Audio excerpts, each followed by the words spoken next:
Yeah, it was. You know, the opening 3 racks, Petri had chances, all went, you know, Fortunski's way. But he's been tested throughout the event.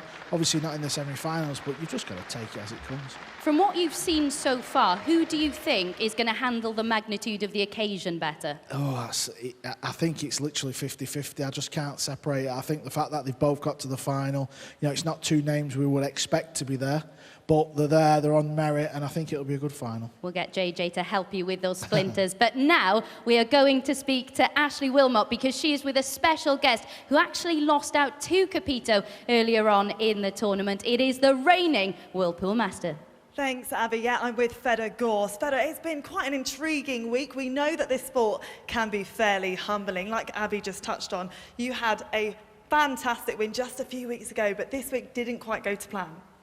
Yeah, this week didn't go according to my plan, like you said. I lost in the last 16, but honestly, I've been playing good, and I felt like I've been playing good since Germany. You know, won the Whirlpool Masters, then went to Scotland. Played good there, and honestly played good here as well. Just a few missed shots, and Robbie capitalized on my mistakes, and that's the way it goes sometimes. It is the way it goes, and you've played in some huge arenas under the spotlights, the cameras. There's a lot of pressure that comes with that. So how will these two be feeling right now? Well, yeah, I mean, it's completely different, and I think that they played in semifinals. You know, they already had like a warm-up match before the finals, so they already experienced playing in that arena in front of the crowd. So it's going to be tough, but they already have that experience, so I think it will be a better match than the semi-final. It's going to be tough. It's going to be exciting. I'm going to push you for a prediction, Fedor. Who are you backing? Who do you think is going to edge it tonight? I'm probably going with Fortunski, but I think it's a 50-50 match. Ooh, well, watch this space. We can't wait to get the action underway. Yeah, an intriguing final ahead of us. So let's get the action underway, shall we? It's Fortunski up against Capito.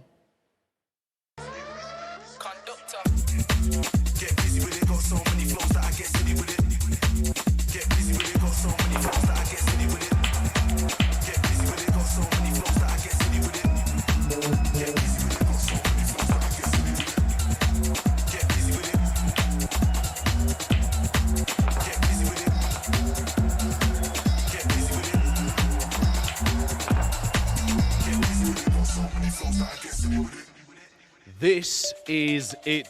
It's showtime here as Matchroom Pool is proud to present to you the final of the 2024 Bet Victor UK Open. Well, as you heard, 256 players whittled down to just 2. Some of the best players in the world discarded.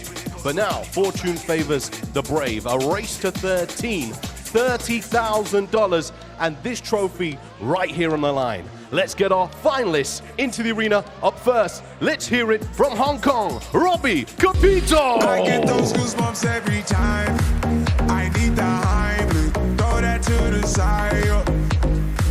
I get those goosebumps every time, yeah. When you're not around, when you throw that to the side. When I'm pulling up right beside you, pop star Lil Mariah. When I text kick game wireless, throw a stack on the Bible, never Snapchat or took. She fall through plenty, her and all her guineas. Yeah, we at the top floor, right there off Duini. Yeah, oh no, I can't with y'all. Yeah, when I'm with my squad. Sharpening his cue is the butcher. It's Mieszko Fortunski.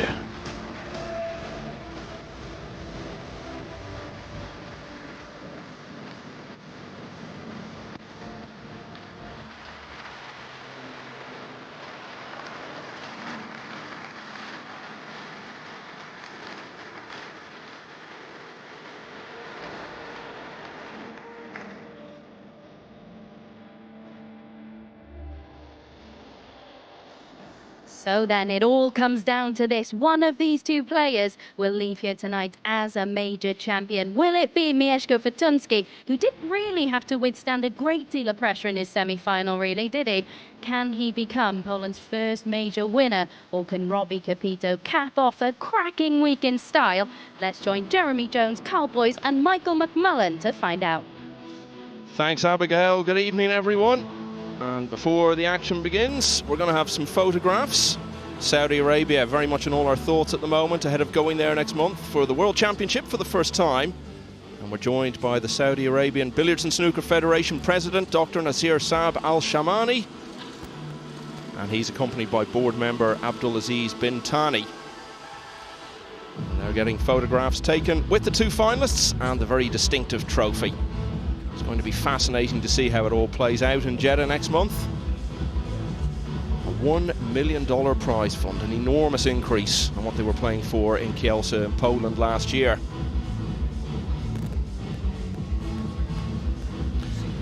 And now another picture with just the finalists.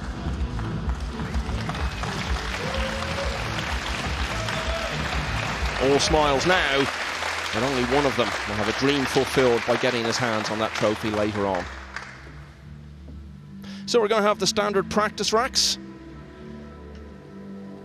And it was 40 years ago next season that the town of Telford was put on the sporting map by its football team, beating a succession of more illustrious opponents to become the only non-league club in the entire 1980s to reach the 5th round of the FA Cup. Well, it's certainly been a week of upsets and giant killings here in Telford, and it's all left us, Carl, with an intriguing opportunity for both of these players.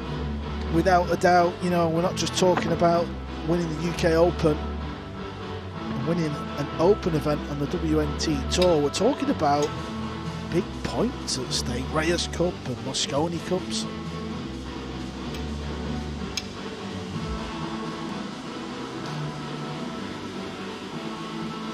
So you would wonder if Robbie Capito really needs to warm up, given that it's only about an hour or so since he finished his match. But while he's getting on with it, let's hear from our two UK Open finalists.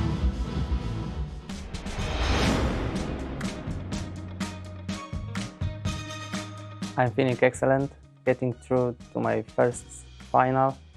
That's one of the best days in my life. I'm feeling myself confident, I play good, I'm not nervous, I'm excited. I want to thank to my friends, my family for big support. It means so much to me. I'm ready for the final and bring it on.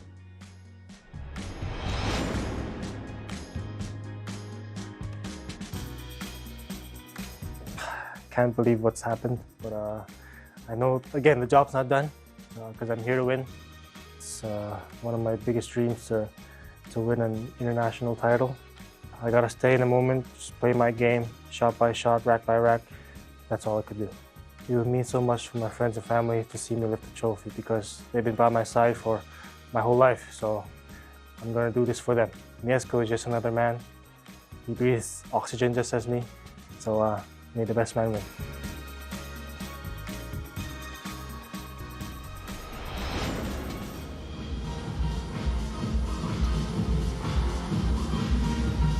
Well, Carl, when we spoke to you earlier on today, before the semi-finals began, you picked Fortunski to win the title. Jeremy, you went for Labutis, so that isn't going to happen now. So are you with Carl on this? Do you give it to the pole?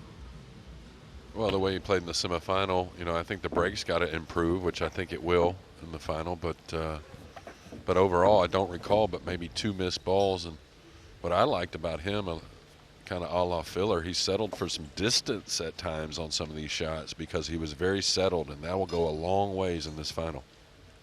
Yeah, he was very dependable whenever he was left with a testing pot, as he built that big lead in the semi-final earlier today for Fortunski. There were 1 or 2 little mistakes towards the finish.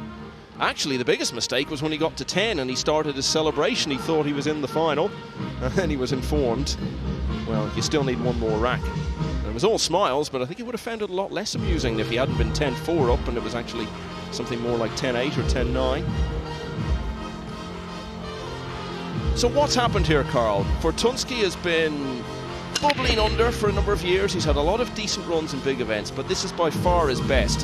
What have you seen in him this week that explains why he finds himself in this position this evening? Well, he's looking a lot leaner, to be fair. I'm not saying he was a big guy, he's always been into the gym, but he's definitely dropped some weight. Looking so lean, that can do wonders for your mindset. But also maybe it's just a case of things all coming together at the right time. You know, he's won events around Europe, he's beat all the players. Maybe this is his week. And likewise with Capito then, Jeremy, he's someone we've been talking about from a very young age, but this is really way beyond anything he's done before. So what do you feel has made the difference for him this time to get all these big name wins and a place in the final? Well, I think before with Capito, just because of, you know, what he's done in the past as a junior and his upbringing playing the game, we kind of felt like he could win early. You know, at 20 years old in one of these, he's just that talented. But maybe looking a little, you know, beyond what we should have there, and just kind of pointing him out as a special player. But now he's starting to mature more, and you know, it takes time with some of these events to get more racks under your belt and start to believe in yourself. I think that's a big part of Fortunski too. He's just staying in the moment. And Capito appears to have gone out for a little breather before it all starts. Well, back in now. Hong Kong, of course, not a big place at all. So they haven't had many big international sporting successes. Those they have had, many of them have been delivered by another Qist snooker player, Marco Fu, who's won several world ranking events, been to the semi-finals of the World Championship a couple of times, and final of both the UK and the Masters.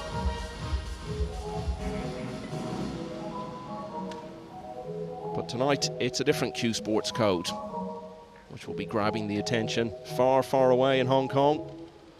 And we're just moments away now from the first meaningful action of the evening.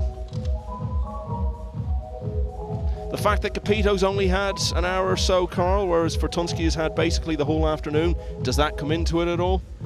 I think it's personal preference. Somebody like me good self, I think I'd rather play the first one and get out of here for a few hours, but some players like to just keep playing pool, each their own. Not sure which one Capito would prefer, but it really doesn't matter because he's about to play this final. This is the lag nearest to the top rail. Will break first. Robbie Capito wins the lag. And it's going to be Capito who starts this final, the UK Open. It's a race to 13. The first rack, Robbie Capito to break.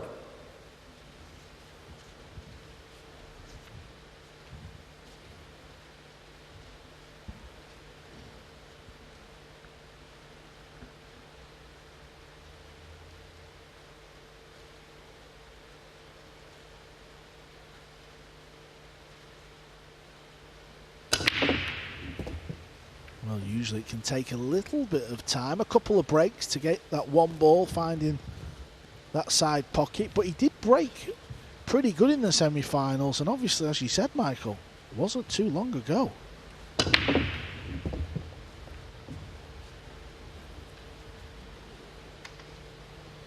Robbie Capito is 22 years of age. He's number 55 in the world. Whatever happens tonight, he's going to climb to a minimum of about 30th. If he wins, he'll be around number 20.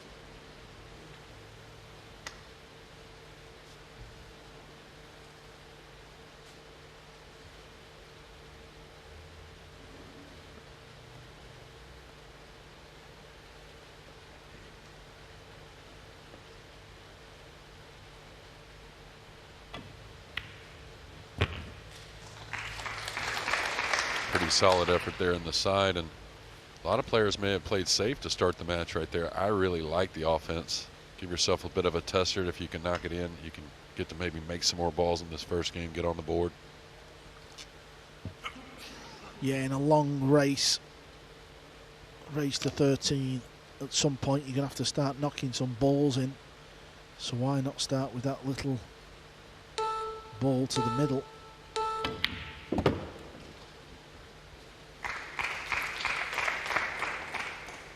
And another good pot there as well. Perfect on the pink 4 now.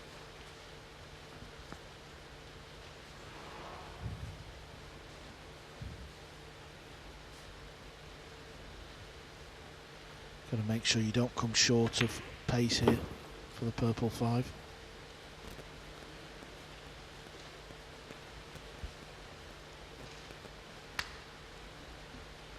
What a day it was from yesterday to beat perhaps the two best players in the world at the moment on the same day, in very similar matches against Federer Gorst and Joshua Filler in the last 16 and quarterfinals respectively. Built big leads, looked as though he was going to be overtaken, but came good in the finish of both those matches.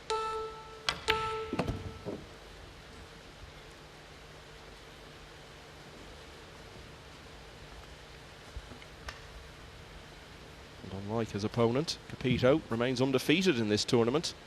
There's a double elimination phase early on, if you're new to the ways of 9-ball pool. But he came through it without losing a match.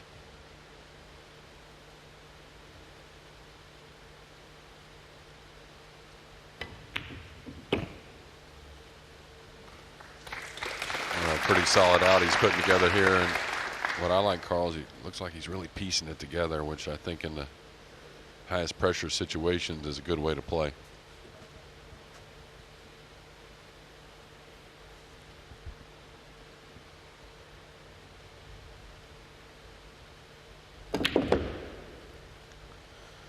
Decided to play the stun shot off one rail.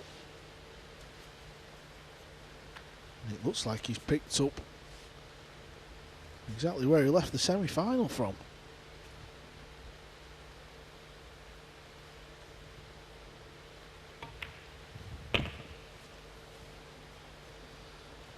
Going into your first big final, you'd pay a lot of gold for a start like this. It's the stuff of dreams.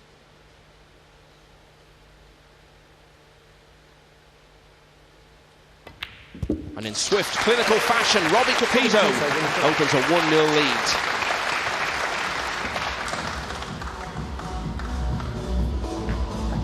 Well, he started off in a clash of players who had shocked Albin Ocean in this tournament in the last couple of years, because the first UK Open in 2022, Capito beat Ocean 9-0, one of his first big results on the global stage. His opponent was Philip Wildman, who beat Ocean in this event last year. Saw him off, then got past two-time world finalist Kwo Po Cheng. Honasuto was a recent ranking event winner, but he was dispatched as well. And then an all-Hong Kong clash against Lo Ho Sum, followed by victory over Anthony Braben of Cyprus before those two massive wins against Gorst and Filler. And Carl, whatever happens in this final this evening, Capito will take so much away, not just from being in the final, but the fact that he came through such a tough run to get there. Yeah, he has to, doesn't he? Because when you look at the names that Capito has beat, it's simply unbelievable. Same could be said for Mieszko Fortunski. He's actually beat Mohamed Soufi, who got to the final of the World Championship 9-3 earlier on in the week. Yeah, saw off World Cup winner from last summer, James Oranis as well, and the US Open champion, Ko Ping Chung. Capito earned his place in the final with an 11-9 win a little earlier today against Pius Labutus, and he's 1-0 up.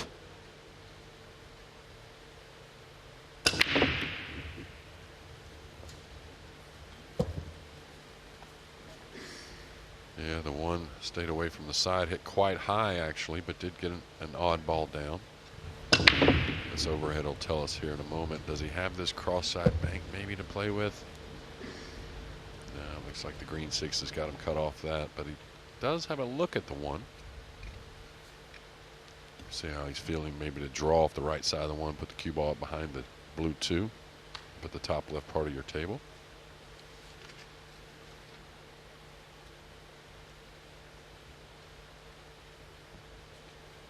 And even though this is difficult, you'll want to take this on versus some type of push out or some type of real mild safety. I don't think he has the left side of the one. If he does, now the safety's pretty simple. Maybe put the cue ball behind the 3, maybe even bank at the 1, really.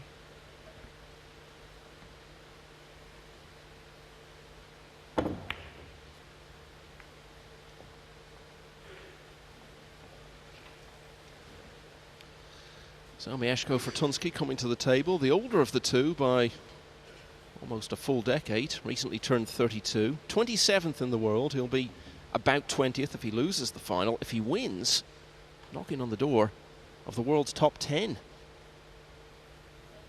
Hey, Carl, is there a 9-ball here, maybe? Doesn't look too bad, actually. I mean, not saying that's something you want to shoot at, but if you feel like you can play the 1, back straight forward, may be able to put some pressure. Yeah, as you said, Jeremy, I think he had a little look at the 9.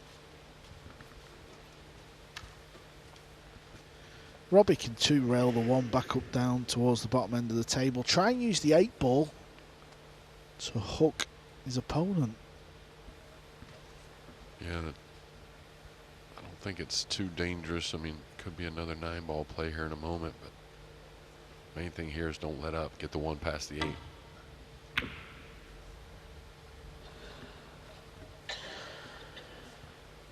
A little bit pacey.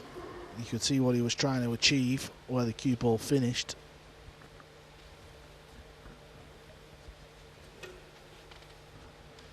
There's a small edge there.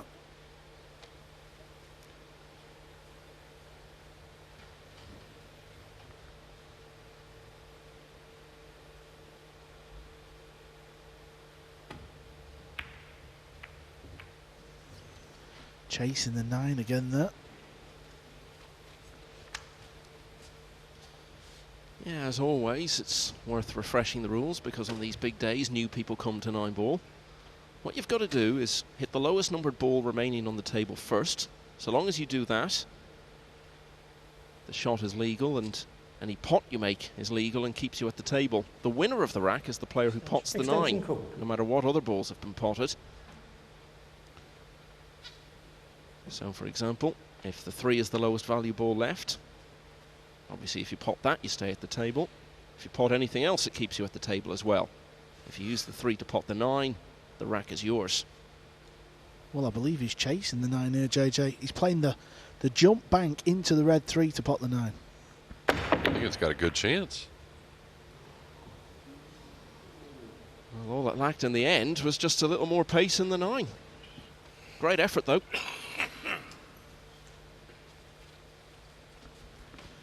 Yeah, here's another look. The 9 was on track. Can't really blame him for taking that on. It sat lovely, didn't it, Jeremy? Yeah, plus he was snookered. I mean, he could have kicked at the 1, I guess, played some type of safety on the jump, but we could tell it was definitely makeable. Fortunski should be rewarded with a pretty quick one here to get on the board. Just a little kiss shot off the 3.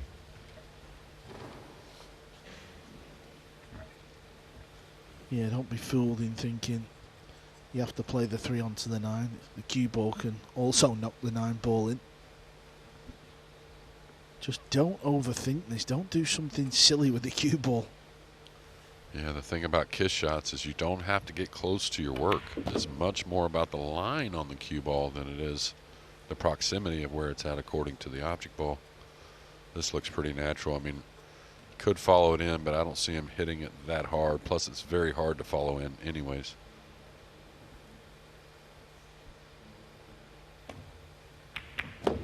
Flicks off the 3 to knock in the 9. Mieszko Fortunski levels at 1-all. Great imagination from Capito to pick that one out, Carl. That almost came off from.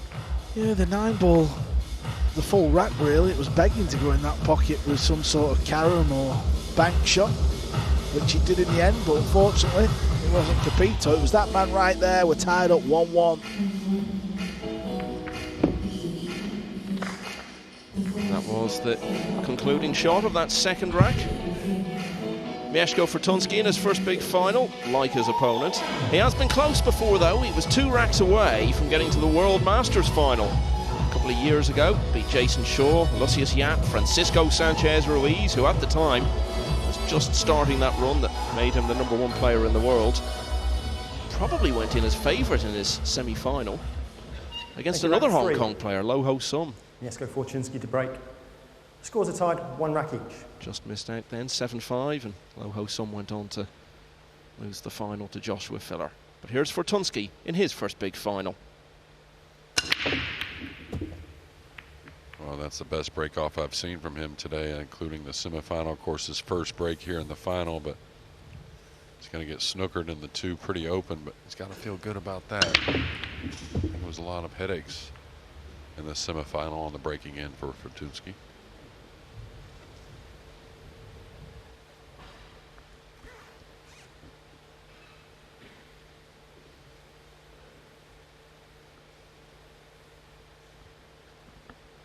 having a shot on the 2-ball this week seems to be quite rare these days. JJ, what have you made of it this week? Obviously, we've played in the event.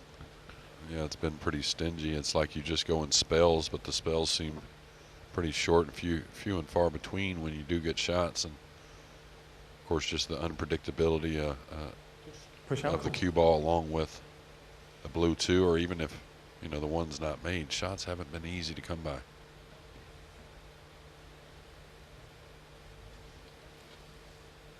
Robbie, it's your choice.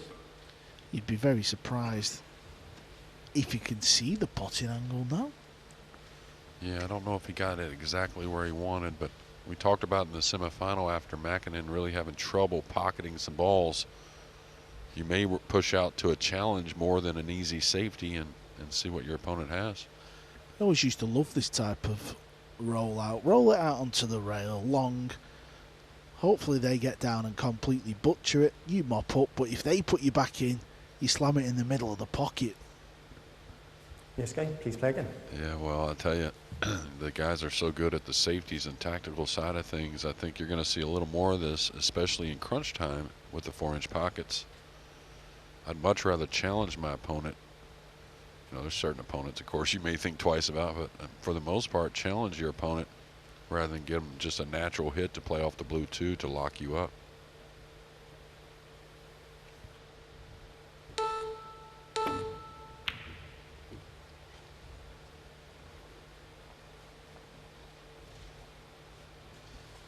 Okay, Fortunski, he won that little mini battle of the mind with the push out.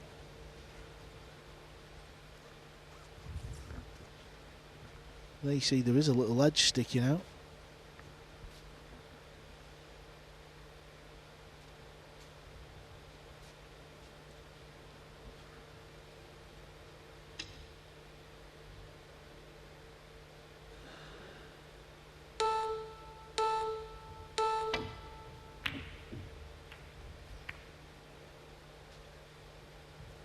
Foul stroke.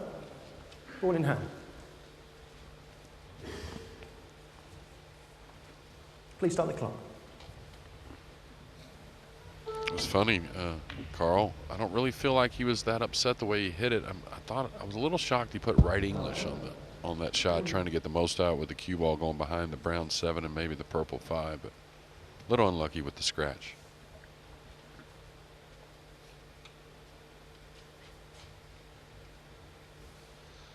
Ball in hand, so often decisive in racks at this level.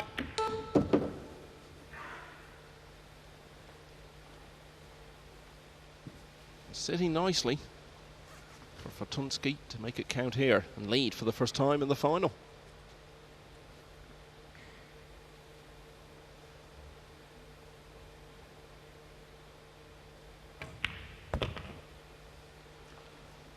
Yeah, Fortunski's, he definitely plays a game that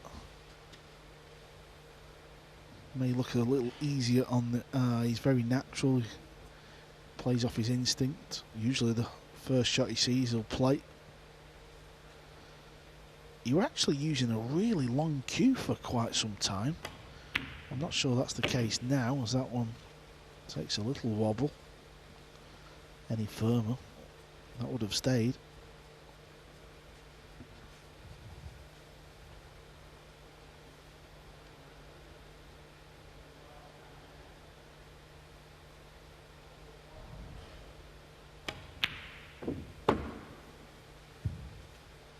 When it comes to events of this caliber, it was about 5 years ago that Fortunski first started to make his name. The US Open in Las Vegas pushed Shane Van Boening, 5-time US Open champion, very hard, and won a number of matches on the loser's side against big name opponents like Corey Jewell and Ralph Souquet, both former winners of that title themselves. And there were only 16 players in single elimination in that week, and he was one rack away from being one of them. Lost out to Wu Cha-Ching, who went on to finish runner-up. In the very same year, Fortunski reached the equivalent stage of the World Championship. So he's been around at this level for a while.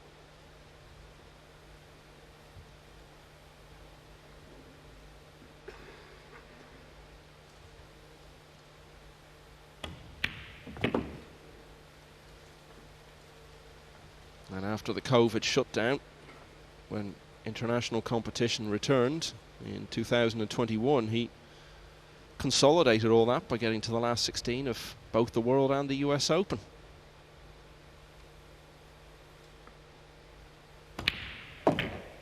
So he's had many good runs at some of the biggest events in the game. And here in his first final, he has this 9 to lead.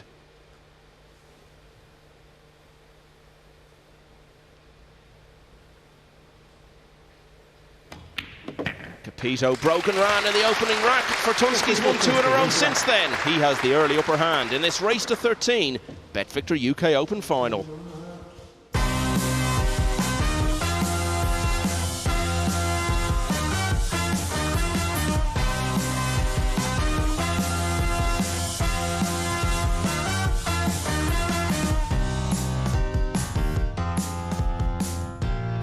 If you want to make it, then you can take it, but you better get in the zone.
If you want to make it, then you can take it, but you better get in the zone.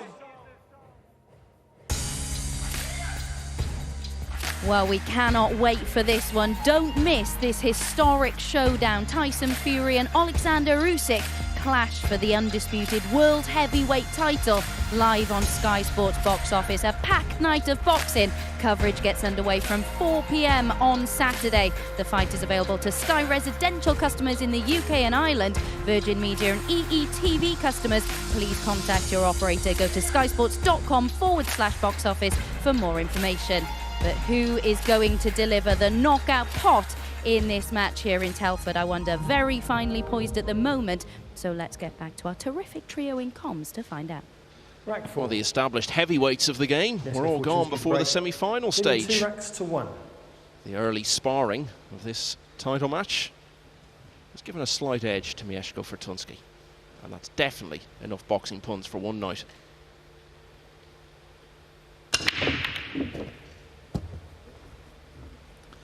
The one ball thought about it. I know he made another ball, but seemed to go in and back out the pocket. Yeah, watch the one ball here. Must have hit the point a few times. Yep, decided to fall. What shot has he got on the blue 2? Well, it does cut, but it's very thin.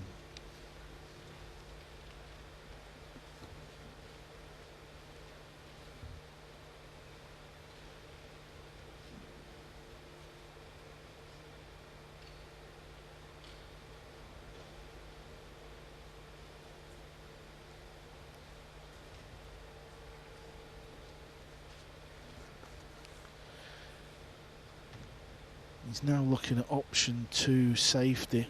Cue ball up towards the green 6, blue 2, in behind the brown 7. I think the last rack, Michael, he potted a couple of balls, and he didn't go in clean. This table's been clean during the interval.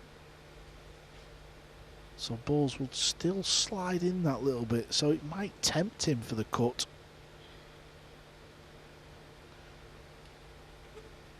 He could also bank the 2 ball back across. Might miss the 4 ball and send the cue ball down near this corner. Is he going for it? Come on, Fortunski. Take a shot on. Yeah, you've got to take him on. That's what 9 ball's about. You can still cheat this pocket. Look where it hits from that angle. Actually, I'll just graze the rail.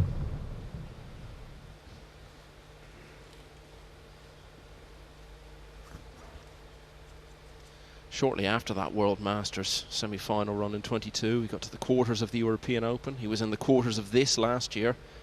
So he's had so many good tournaments now. This is what it's all been building towards. That, though, will disappoint him. Yeah, that was actually more difficult than the 2 ball, just because of the angle the 3's got to go in the pocket.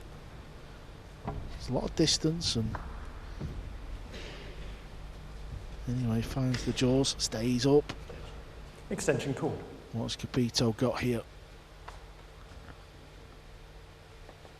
I think he can just jump over, pot the 3. And that pink 4 ball goes in the pocket past the brown 7, because cue ball might end up over on the left side of the table. It's a good shot. Keeps him at the table.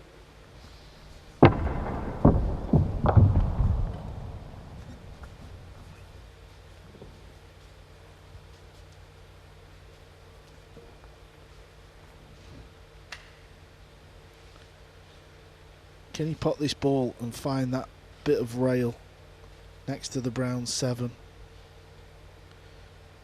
Can he draw it off the side rail? May play safe. Yeah, it is safe.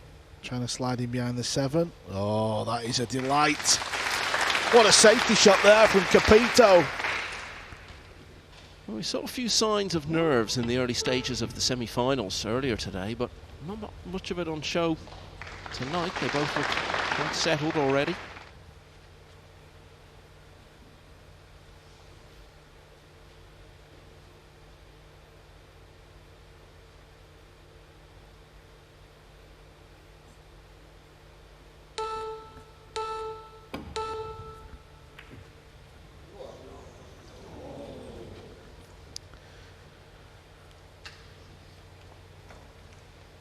Well, that was close to making the ball, and where the ball's finished in the cue ball, I think Robbie's going to have to try and kick this ball in.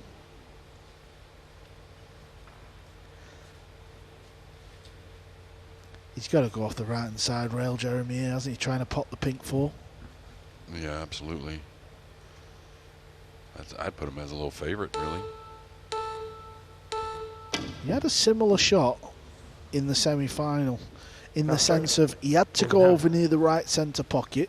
The object ball was over the pocket. He missed it by a mile.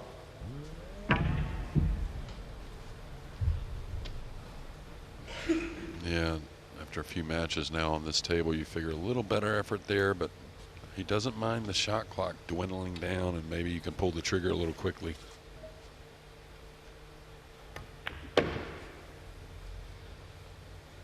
So more likely than not, ball in hand will prove decisive again in this rack.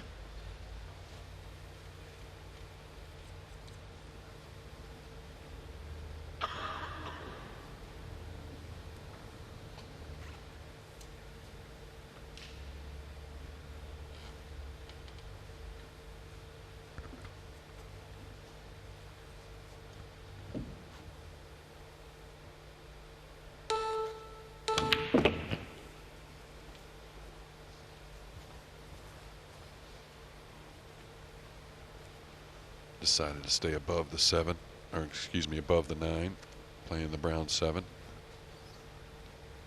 Talked about earlier, always fancies his chances from a little distance.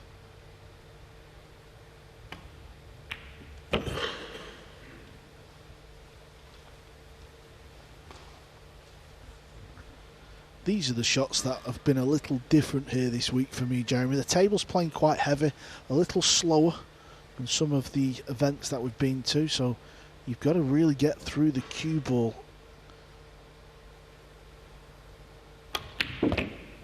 Oh, he's hit that nice. Hit it very good. Yeah, encouraging early signs.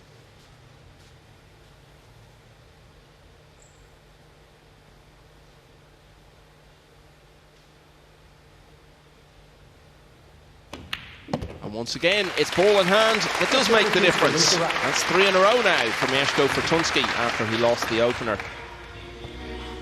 So it's a conversation, Jeremy, we've been having for years. Who's going to be the first of this sizable and talented Polish contingent that has emerged over the last few years to come through and win a big title? The first name most people mentioned was Wiktor Zielinski. Hasn't happened for him. Would Fortunski have been considered next in line? Well, you know, frankly, that was my pick a few years ago, but he just kind of, you know, hasn't come to life for Fortunski just yet. But you know, Zielinski kind of took that over on his own with so many great results around the world in different events, and Fortunski, of course, with good results, but not as solid as Zielinski. And, you know, you got to give it to the youth, right? At 22 years old, Zielinski is the one you would figure, but Fortunski definitely a guy that can break through for Poland.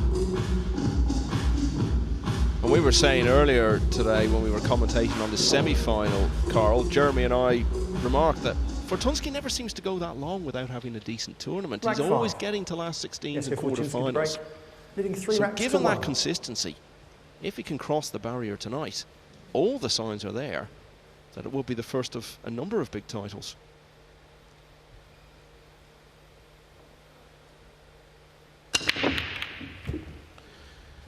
He has a good break as well, puts the one ball a lot.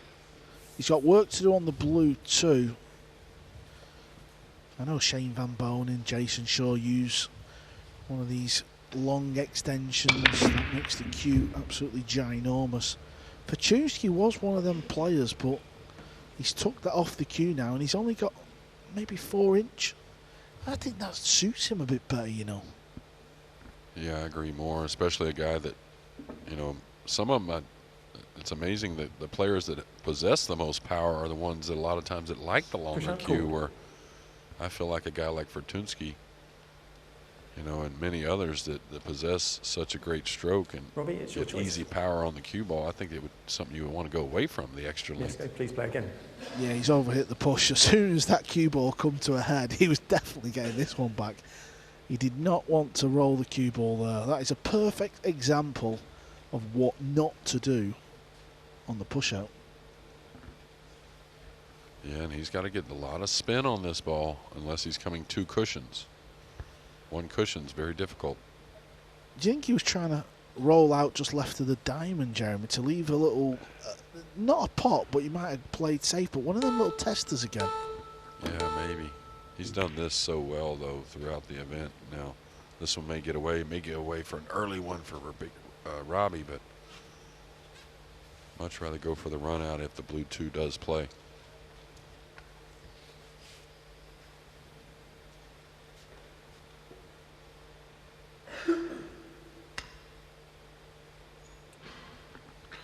You can certainly see a piece of the 2 ball.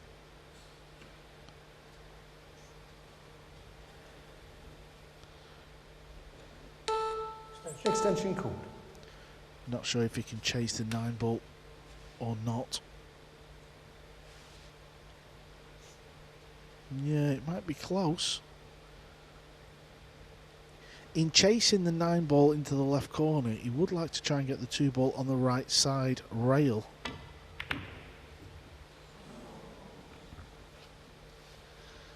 There's a couple of times tonight he's chased the 9 early in the rack and gone close. Yeah, he was always going to put the 2 ball on the side rail, but it sets up very good for Fortunski to play the bank. Cue ball will come out into the centre of the table. If you miss the bank, just look at them 3 balls near each other for the hook.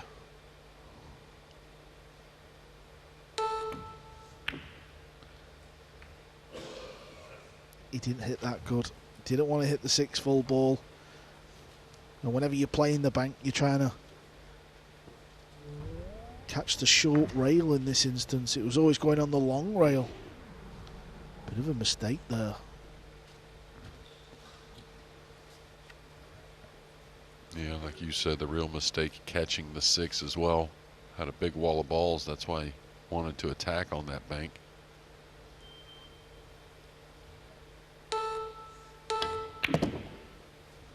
Watch outside pocket.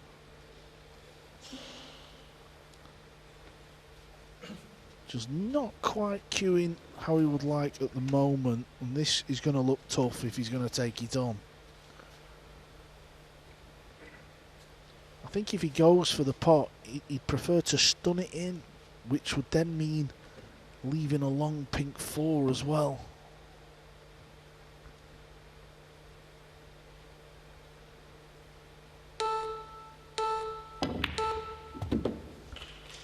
That was a great shot. It really was.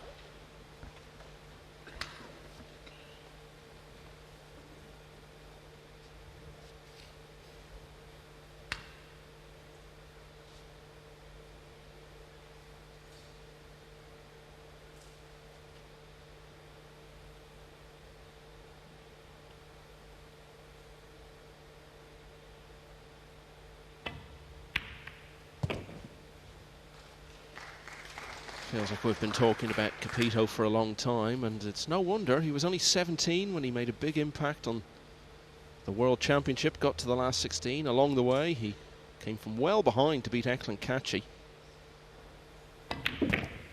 Really, it took him a few years, not helped by the COVID break, of course, to really build on that in a big event. And the furthest he's been in one of these tournaments before was at the US Open last September. Got to the quarterfinals and ran Fedor Gorst pretty close.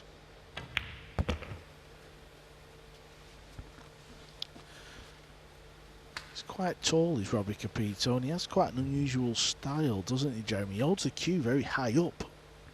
Yeah, and he kind of sends it back a little bit as he strokes the ball. But yeah, I talked about it yesterday. Never really settles the tip. Always kind of moving the cue into position, and say more of a rhythm kind of guy with the stroke. Yeah, I always feel like when I watch him cue up, he's going to just touch the cue ball as well. It's been a good response, this. It really has. A couple of real tidy pots.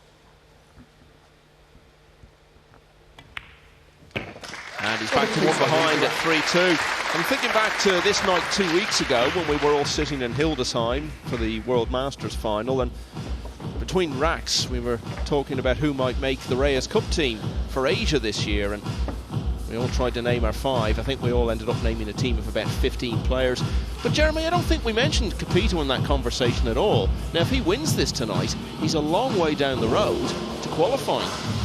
Yeah, he sure is. I mean, all those ranking points, and of course just, you know, having this victory in tough conditions, tough table, great field here at the UK Open. It's got to send a lot of messages to whoever's going to be in charge of that team come October.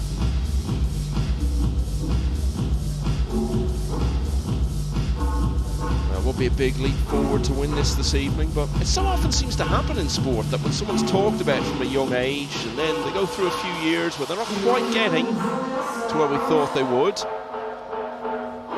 it often happens quite abruptly and suddenly that the big breakthrough arrives, and maybe that's going to be the case for Capito this evening. He started playing on a toy pool table when he was only 2. He was playing on adult tables at the age of 5.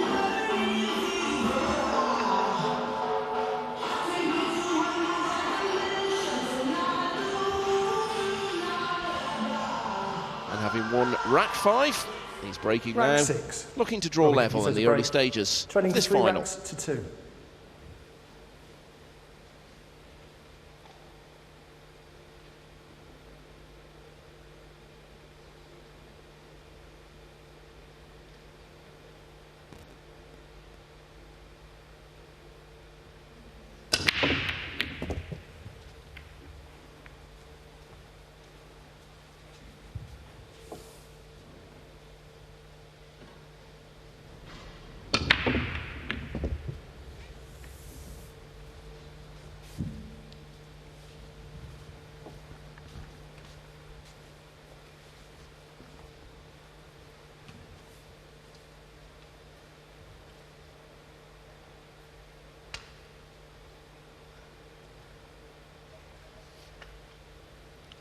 Some easy safeties here. Not sure exactly what he's looking at. But you clip off the left side, run the cue ball, put the 2 underneath the 6-8. Could just roll on the 9.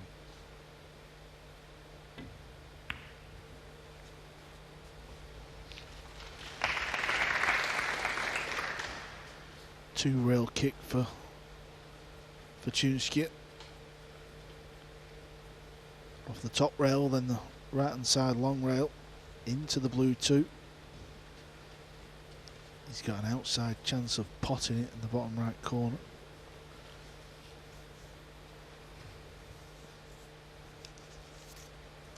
We always talk about the pace, Jeremy. This is one of them examples. Oh, a real surprising miss there, though. Foul strike. Ball in hand. Yeah, definitely the type of kick that the players excel at usually. Please stop the Very foul. rarely miss the ball. May get a scratch off the side of the blue, but contact, I guess we just kind of assumed he was going to contact the blue 2, but now another early ball in hand.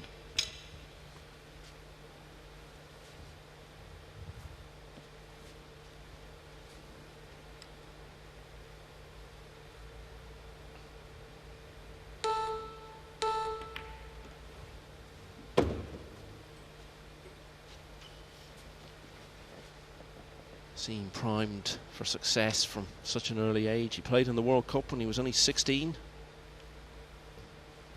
Had a couple more appearances for Hong Kong since then, all with Low Ho Sum. That pairing haven't actually managed to get beyond the first round yet in any of those attempts.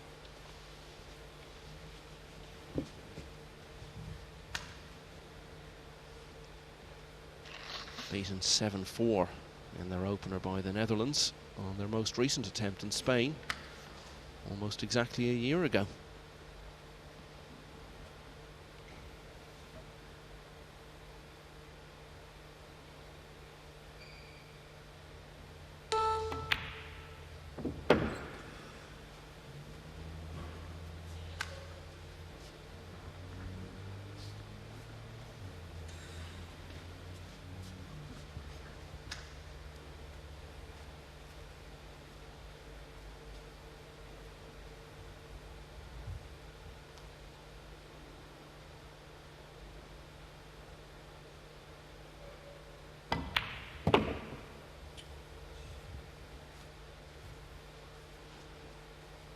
Well, you could hear yourself, he wasn't happy with that.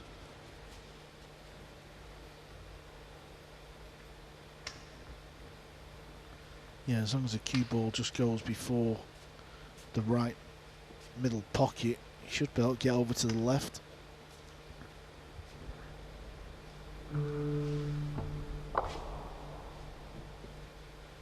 Extension called.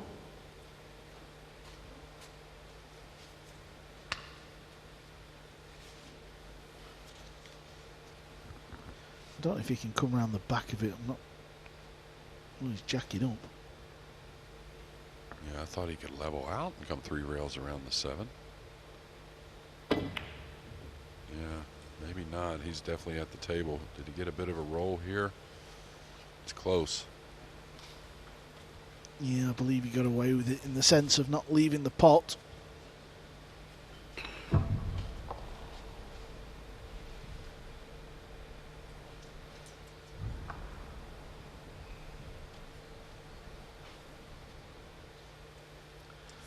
That's what he's faced with. And that's awkward.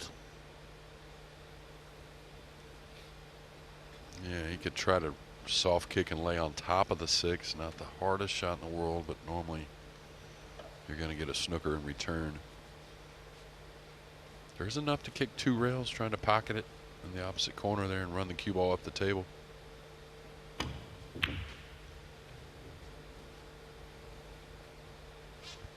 You would like this to finish straight. I think it has. Yeah, straight means it's going to be difficult to get over for the brown 7. Yeah, especially with the 8 back down table. He may not even shoot at this green 6. Really, I mean, this is where you have to make a really clear-cut decision and one you feel good about. Well, he's not shooting it.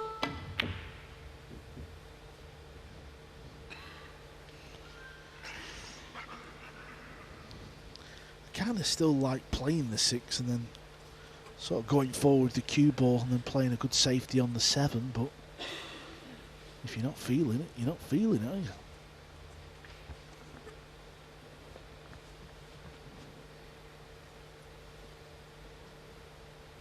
Yeah, there's always been the mental anguish of having to knock a tough ball in just to play safe on the next. And for me, I always missed that first shot a little more often than I should have.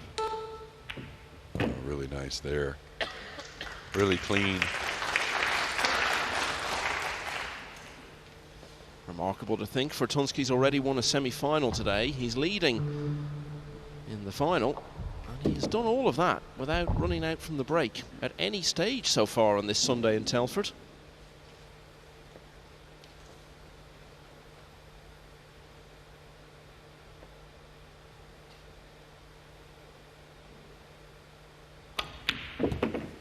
Yeah, it just kind of tells you how great he's been in all the other departments, whether it be knocking tough balls in like that 7 and some incredible kicks in the, I thought, in the semifinal against Petrie, and really just got really comfortable.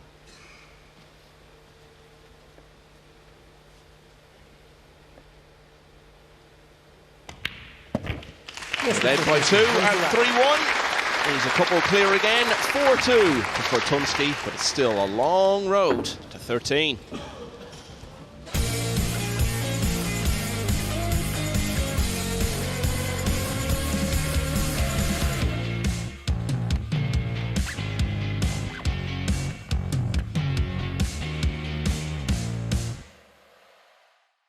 If you want to make it, then you can take it, but you better get in the zone.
If you want to make it, then you can take it, but you better get in the zone.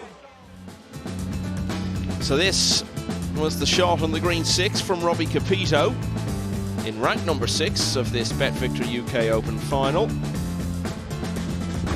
Mieszko Fortunski slid it in and did the rest from there. So 13 is the target. Still got some way to go, but he's made a good start. The pole leads 4-2 in this clash of players, both appearing in their first major final. Jeremy Jones has been in some of the biggest finals in the game, but he has stepped away because he's really been feeling unwell today. So just you and me, Carl. And if it's just going to be you and me, I should learn how to say your name, shouldn't I? 4-2 for Fortunski.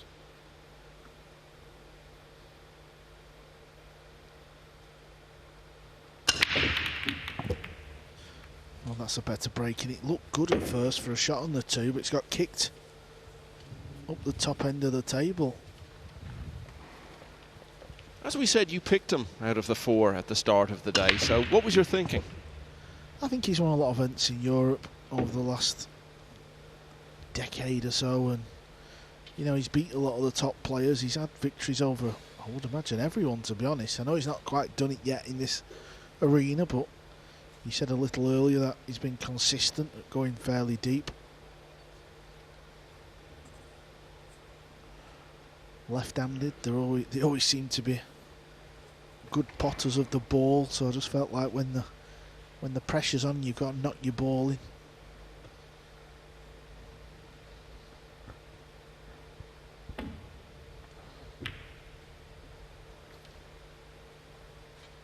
It was so noticeable in this semi-final earlier today against Petri Mäkinen. It was a nervy first rack, but once he'd got that under his belt, he actually looked very comfortable with being involved in a big semi-final.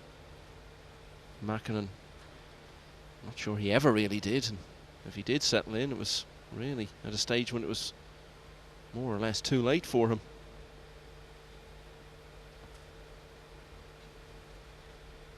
Extension call.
It's gone wrong.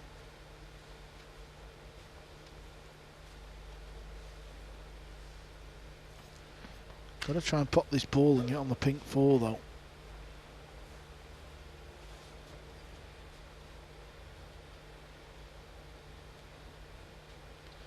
Cue ball may go into the brown 7 full.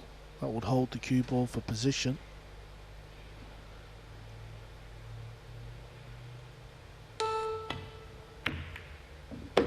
Well, that is perfectly played indeed.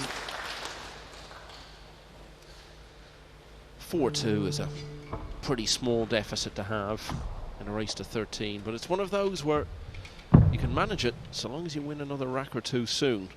If it gets a little bit bigger, suddenly it starts to feel like a lot to overcome. Got to get a move on. He's only got 10 seconds to go and he's used his extension. And he cuts it fine with the shot clock at the best at times. That would have been quite interesting if he was struggling screwing the extension in then. Just as well he's young and fit doing the little sprint.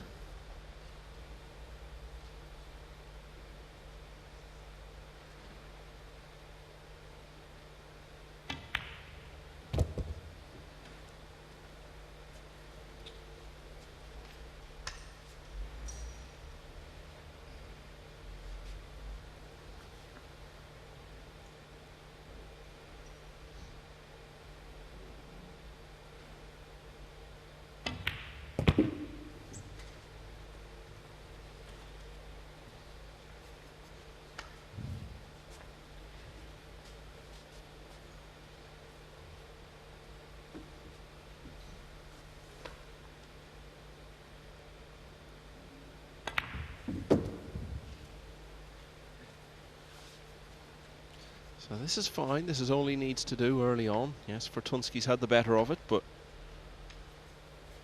just needs to keep him within striking distance. Capito has only won one of the last 5 racks.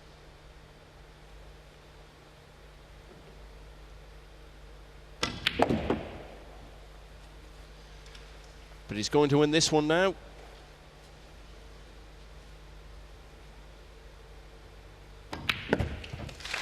Settling into this final, only one behind at 4-3. You know, we were talking about Petri Mäkinen earlier on and how he looked a bit nervous and uncomfortable with it all, and perhaps some of that is to do with the fact that he's 36 in a few days. He might not have this opportunity again. But you look at the other 3 players we've seen today who made it to the semi-final stage, and particularly Capito, who isn't even 23 until next month. You suspect it's almost inconceivable that they won't find themselves in this situation on multiple further occasions over the years. Yeah, 22 years of age, Robbie Capito. This man is 10 years older, 32 I believe, still young relatively, and when you look at what Francisco Sanchez Ruiz did, I'm not saying he's a late starter, but around 30 years of age he started going on this mad tournament dash, picking up silverware, and still the world #1. Fortunski, it just takes a win, doesn't it?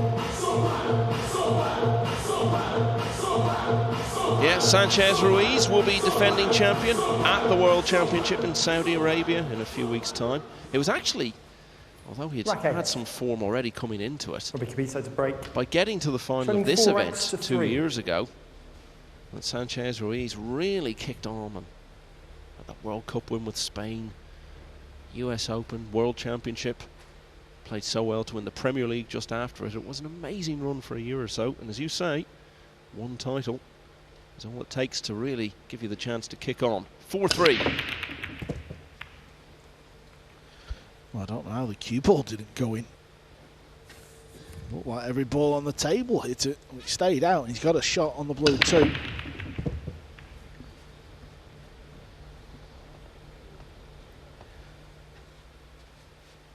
It's difficult though, cueing off the rail.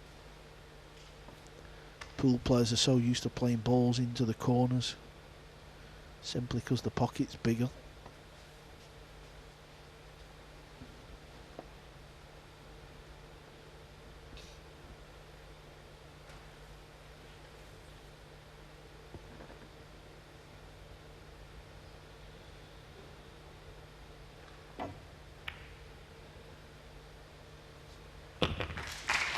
Rolled it right in the middle there. What a nerve shown there. Well done. In Hong Kong, there's a wonderful setup for Q Sports. State support and coaching, and it's worked really well over the years. But reports coming out of there suggest a lot of that is about to be cut. Now, given that Hong Kong hasn't had many big sporting winners on the global stage, this will be big news back home if Capito wins the UK Open tonight. It may prompt some sort of clamour for a rethink on that.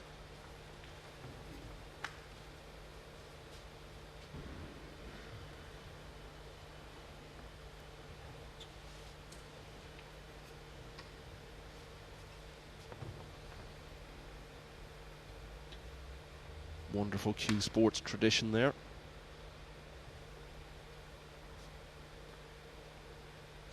Extension, cool.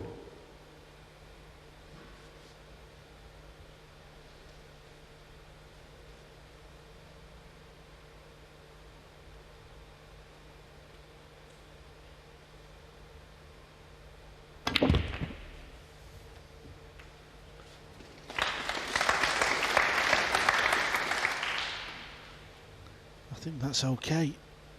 Had to break out the ball. Looks like the 6-7 combo was set up.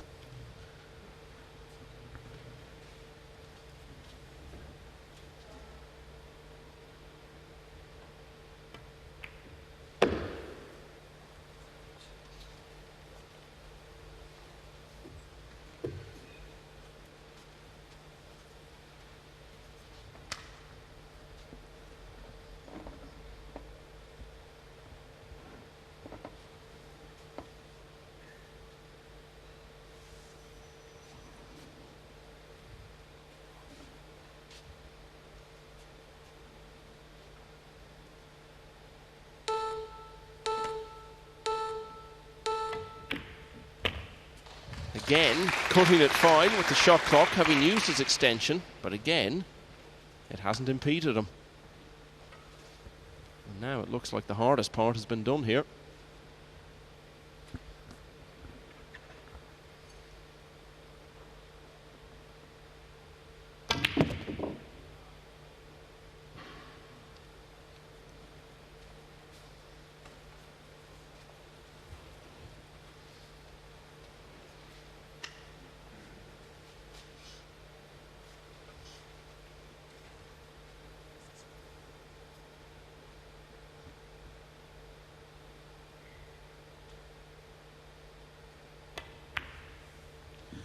The opening shot on the blue 2 from the break set this opportunity up. It was not an easy table layout. He had to break out a cluster of balls, then play a combination.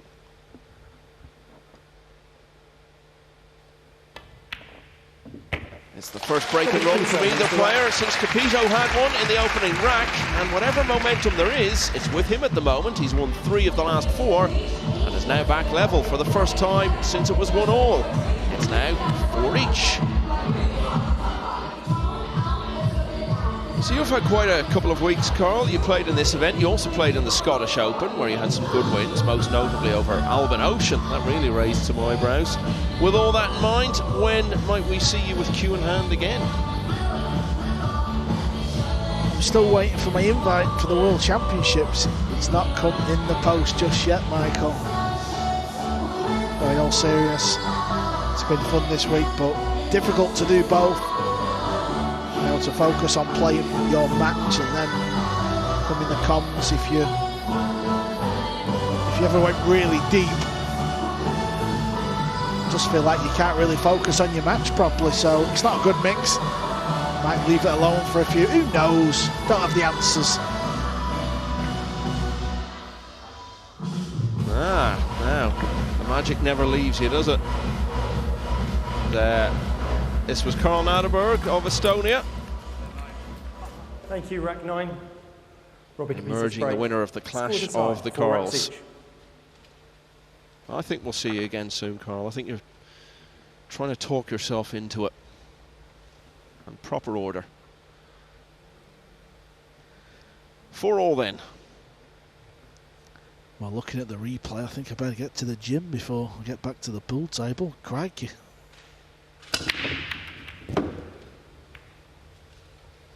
Just go for a few runs in Saudi Arabia next month. In the heat out there, you'll sweat it out of you in a few days. I think I'll set me and Phil Yates a regime, some sort of plan.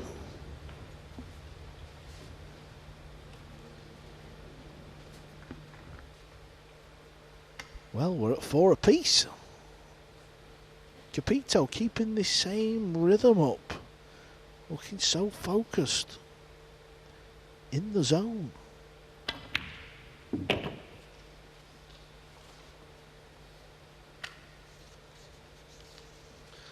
I remember being out on the arena floor last night in the last rack of his match against Joshua Filler, and I've never really seen anything like it. The heavy breathing, looked like his head was spinning, but all credit to him for not being stopped by that. It just feels like it was a huge leap forward for him yesterday to beat probably the 2 best players in the world at the moment, who've just played each other in a great World Masters final in the same day. The belief that will give him going forward into the World Championship and all subsequent events. You can't buy that. And this looks like being a very swift rack.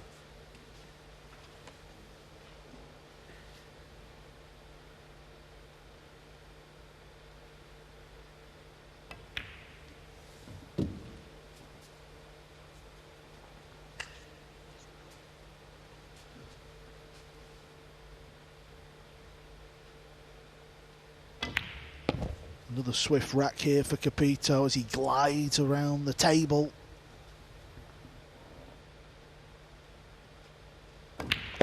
Back-to-back break and runs. That's been a rare commodity this week with these tight pockets, but it's the 3rd time he's run out from the break already in this final, and Robbie Capito is back into the lead at 5-4.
If you want to make it, then you can take it, but you better get in the zone.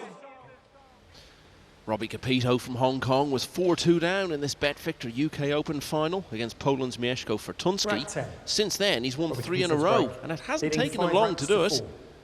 Back-to-back breaking runs in the last 2 have swept him back into the lead at 5-4.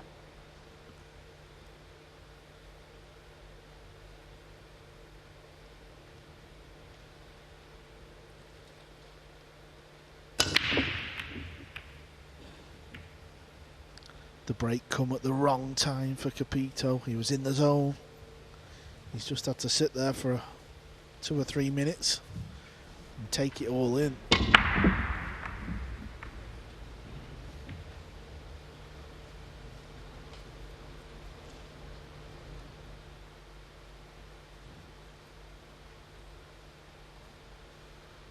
Yeah, first dry break of the match from either player. Blue 2's the problem here. How does he get on the blue 2 from there?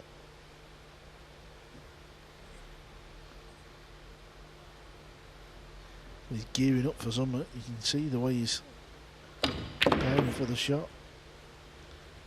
Tried to go around the back of the 8.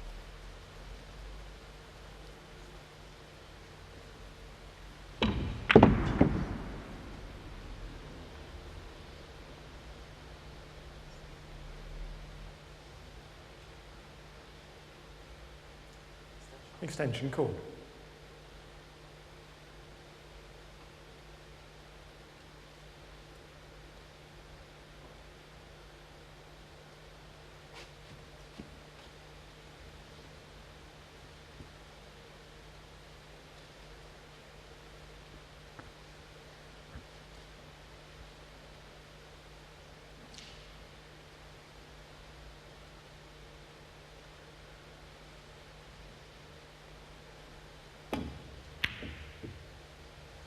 How about this for a safety? Had to avoid the kiss on the way back. What a shot. The Butcher.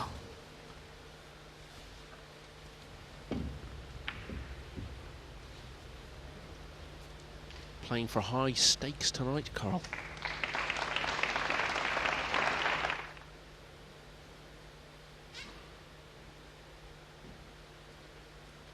Extension call.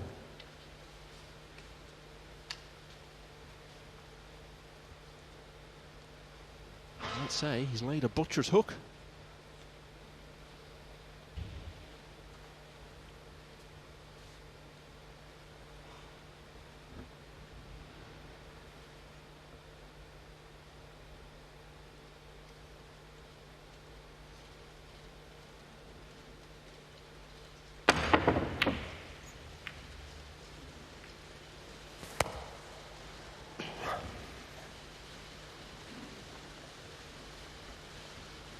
Kind of getting away with it at the minute, not leaving anything easy.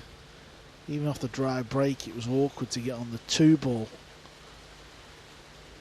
This is still awkward as well.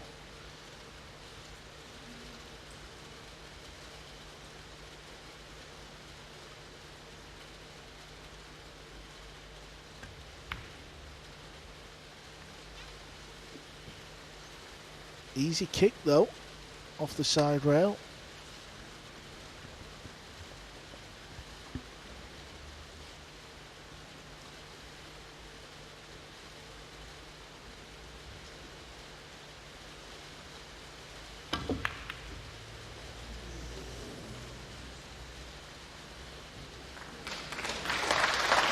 Wow, how about that for a bit of fortune?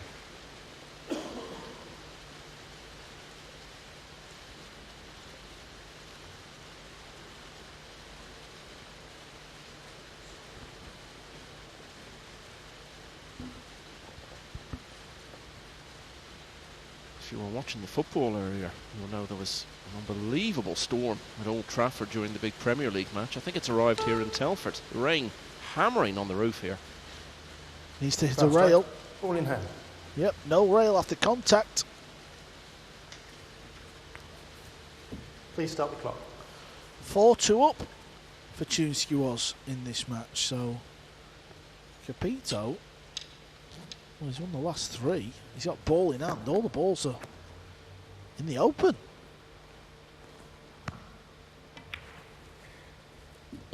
Yeah, and all of a sudden, a chance to lead by 2 for the first time in the match. Get to 6, which is almost halfway to victory.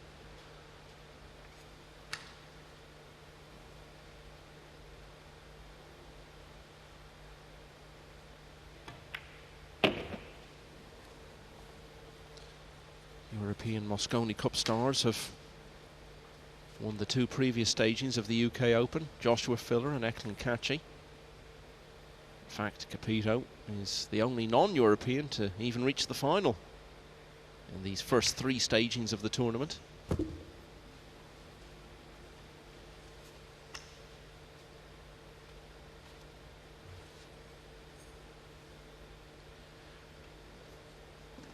I like the way he walks around the table. I like the pace of play. You know, he just gets on with it, doesn't he?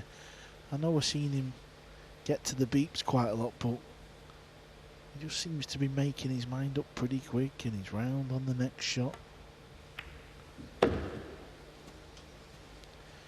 But it wasn't always like that, was it? Because I remember watching him maybe 2 or 3 years ago in matches where there wasn't a shot clock, and you felt he could really do with injecting a bit more pace into his game back then.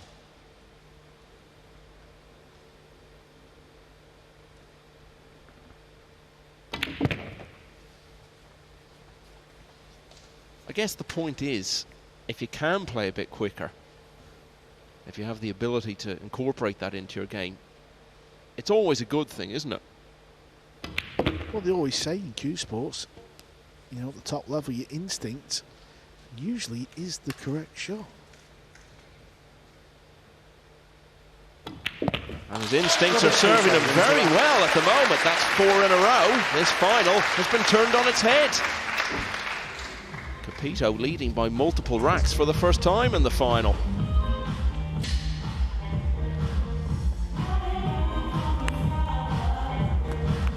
Yeah, if you're wondering what the Reyes Cup is that we're talking about, well, the Mosconi Cup is probably the most famous event in 9-ball among the general public. It's been around since 1994. Europe against the USA every year since then.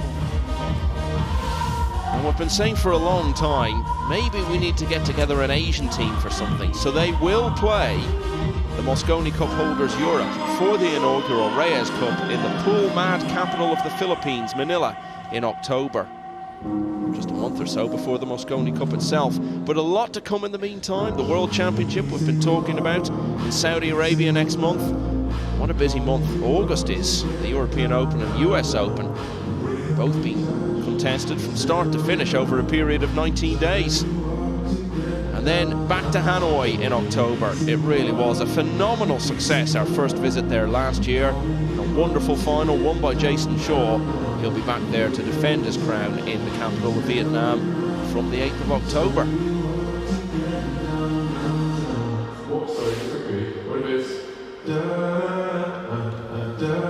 But this week, it's the only currently scheduled British-based event on the Matchroom Major schedule for 2024. World Masters has moved to Germany, Premier League moved to the US, and 6 racks to 4. it's America's turn to host the Mosconi this year. Robbie Capito leading 6-4.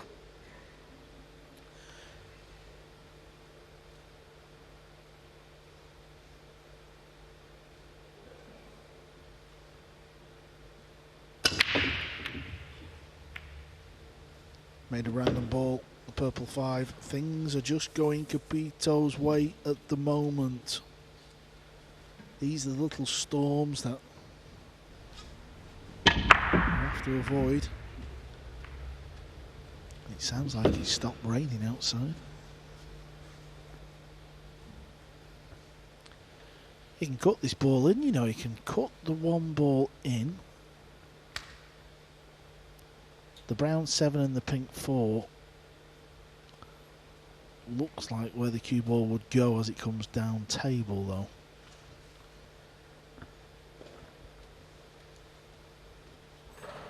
Don't think he can hold it, it's too thin. You could try and find the gap in between the brown 7 and the blue 2. It's only a small gap though. Other than that, you put your ball, you take your chance.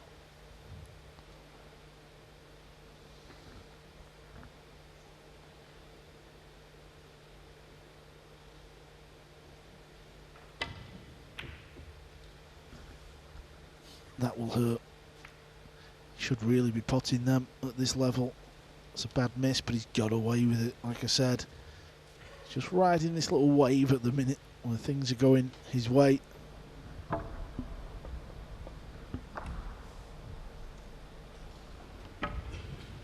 Seen in these races to 13 that we have in these big finals how a bit of momentum behind you can be decisive in the end. Think back to that world final a couple of years ago when it was pretty close early on between Van Boning and Ocean, and then once Van Boning started winning racks, he was just relentless. Saw it in the final of this a couple of years ago. Again, Joshua Filler just got in a run and saw it all the way to the line. Watch out, scratch.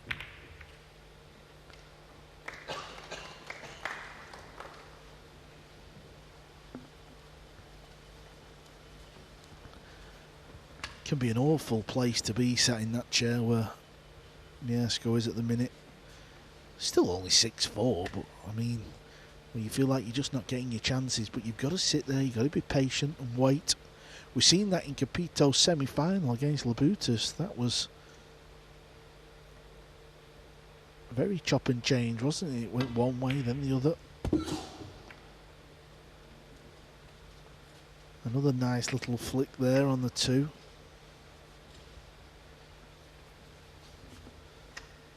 Yeah, we were saying it the other way round not so long ago. As you say, it is only 6'4", but it's one of those where Fortunski's got to win another rack soon, because if the lead gets much bigger, it starts to look like a long road back.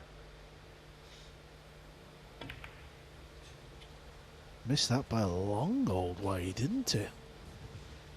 But of course, it goes safe.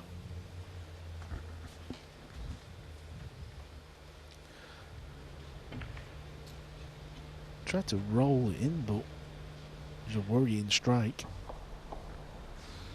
Very out of character with what he's been doing for the last 20 minutes or so.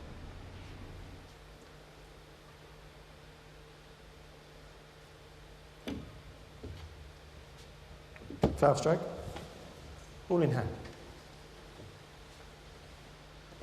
Please stop. Must all feel like it's all just slipping away from him so rapidly here.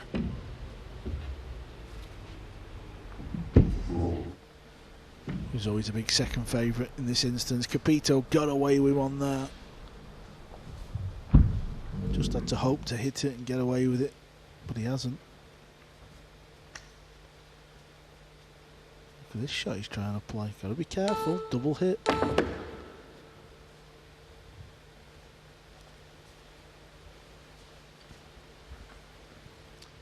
Yeah, got to get the cue out of the way very quickly after making contact, but he's managed this, and there's a shot at the 3.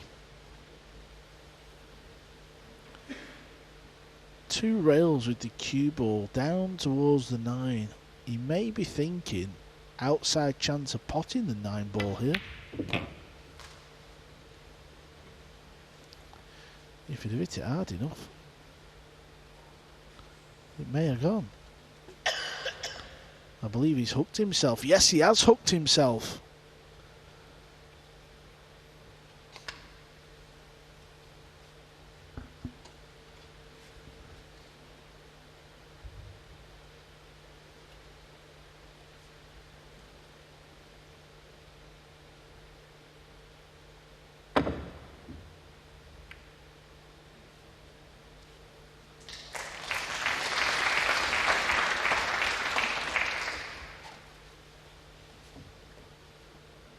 We're at the stage of the match now, far enough into it that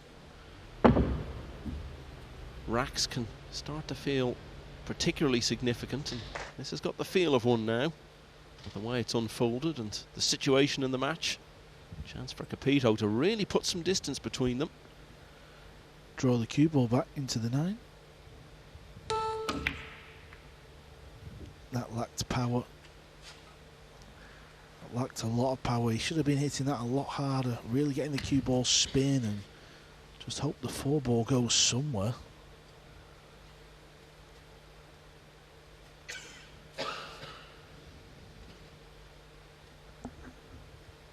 Big moment for both players, this, because Fortunski, if you look at the way he's sat in his chair, he's just a little bit down on himself.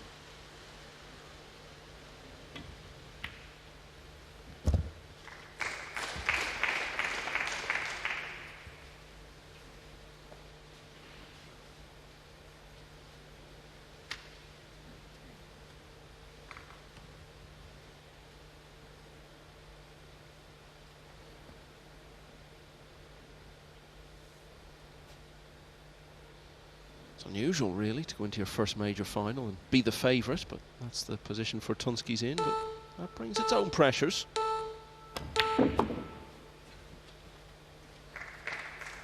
That, though, was at the start of the match.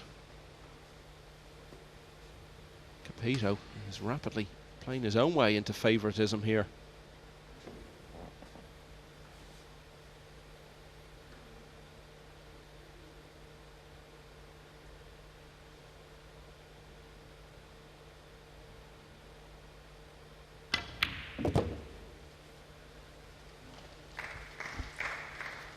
Another good shot. I know it looks very easy, but it's very easy just to put a little bit of unwanted spin on the cue ball. That transfers onto the object ball. It catches the knuckle and stays up. Can make you look a bit foolish as well. Let's not forget the size of these pool balls. So got away with that bad miss. And Robbie Capito has now won 5 racks in a row. He's past that halfway point in search of the target of 13. Ever played in Hong Kong, Carl? Only in a couple of bars, Michael. That's about it. No tournaments. So what were you doing there if there wasn't a tournament on? I was stopping by with a friend, going over to China. Spent 2 or 3 nights there. Decent place to go, actually. Have you been, Michael? I've not been to Hong Kong. Where we're all going, of course, is Saudi Arabia. We know about Khalid Al-Ghamdi. There'll be a lot of Saudi players in the fields. They're taking up a lot of the invitations. Have you come across any other Saudi players in the course of your career? No, they played in the World Cup last summer. Not really, of course, like Al Khalid, I suppose, but you know, hopefully we go over there and maybe we see some talent that we've not been seeing. Yeah, they are representatives from Saudi Arabia who have come to watch this UK Open final. Saudi Arabia Billiards and Snooker Federation President Dr. Nazir Saab Al-Shamani and board member of the Federation Rack 12. Abdulaziz bin Robbie Thani. Capito's break, leading 7 racks to 4. I'm sure they're enjoying what they're seeing from Robbie Capito at the moment. He's playing well and he's 3 clear in this final.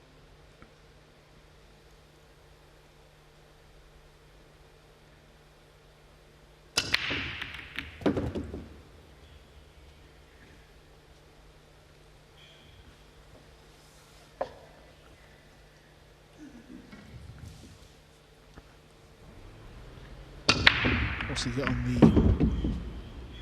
the red 3 ball here? Could actually chop it down the rail. That was at first glance there. I'm not sure where the other ball is. Yeah, maybe not. No value in that.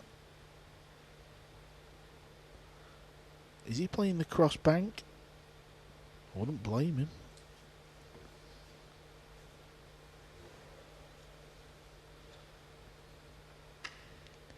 Looks like it sits up pretty nice, to be honest. Cross bank into the opposite side pocket. Draws the cue ball down off the bottom rail towards the 8 and 9 for a shot on the pink 4. No, he's having none of it. He's playing very, very reserved. We have seen that a lot over the course of the week. Players not really wanting to take on the big shots.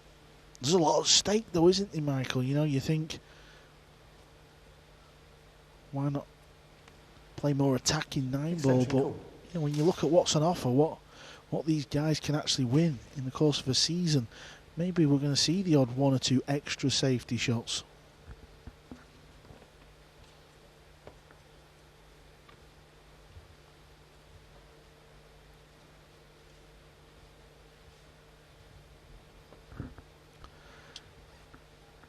One real kick. You just need something good to happen. And something good has happened for Fortunski.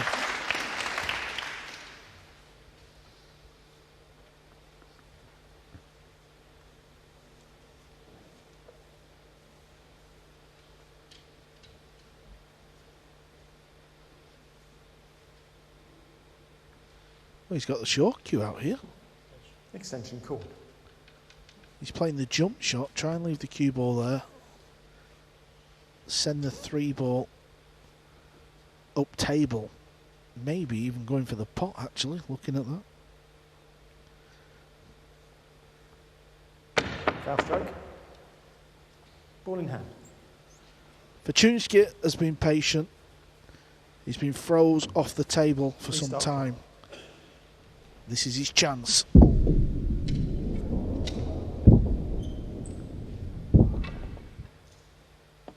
Yeah, you talked about what's at stake. They're both on $15,000 as it is. 30,000, double your money if you win the title. And if it's to be for Fortunski, I feel he's got to take advantage of this, but what's gone on there?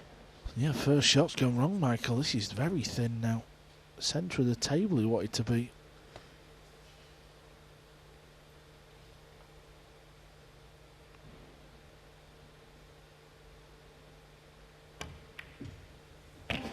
Good pot, but I don't think the cue ball is going to make it. It's a little short of pace.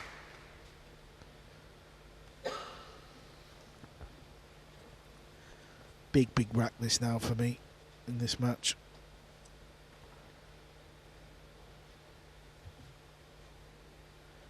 Well, he's loading up at some.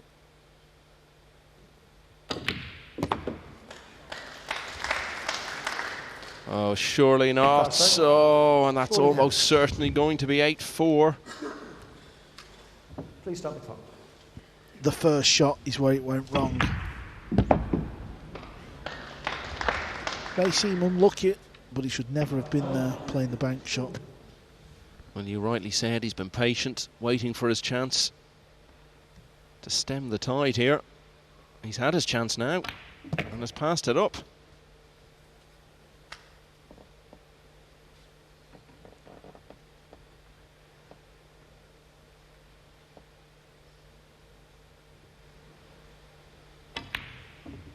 Oh, but Robbie Capito has made an even bigger mistake. What a moment this could be in the final. He is in disbelief, just like us. Look at the 8 ball.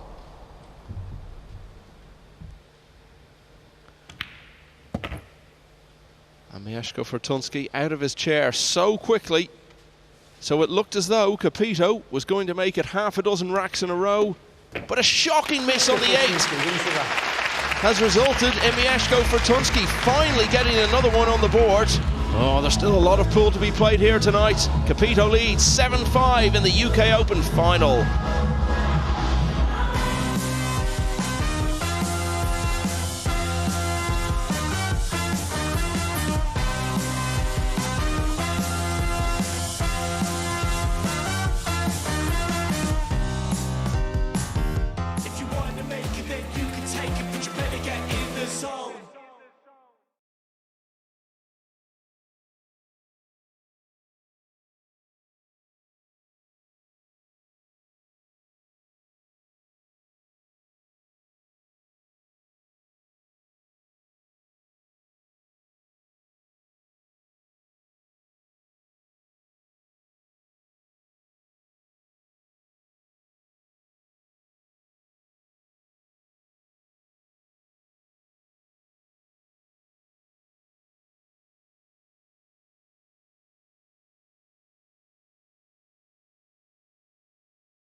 If you want to make it, then you can take it, but you better get in the zone.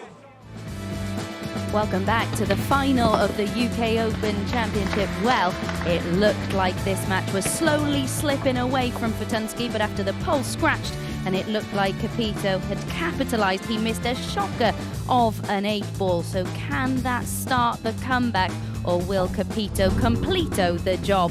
To guide you through the rest of this match then, Carl Boys is alongside Phil Yates. Abby, thank you. Yes, what an absolutely extraordinary blunder. It was a Capito calamity. And Mieszko Fortunski to break. when you miss a ball like that, Carl, the pool gods rarely let you off. Yeah, what a huge moment in this final. As Fortunski breaks, made the 8-ball, and he's got a shot on the yellow one. That's not bad. Yeah, he's not potted the one in the side where he wants, but forget about that for a minute. Tell you what, Phil, I'm going through some commentators today. You're my third of the final.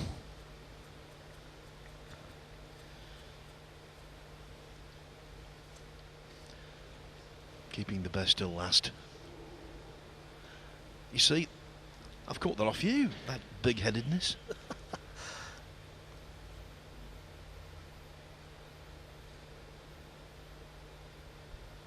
Full table draw. That's where he's aiming on the cue ball. How about this for a shot, by the way? How about that one?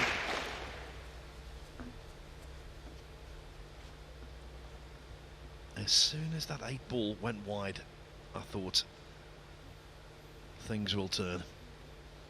It's just the way of things in cue sport.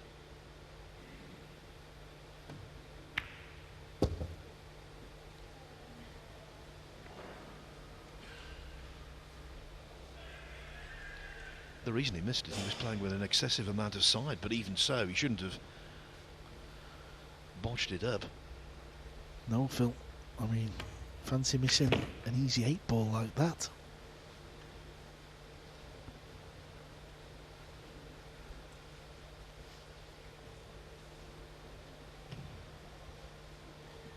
Green 6-9 combo will be coming up soon.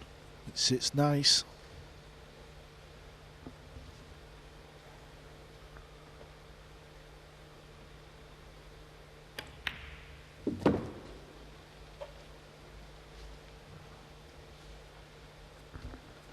That's all right.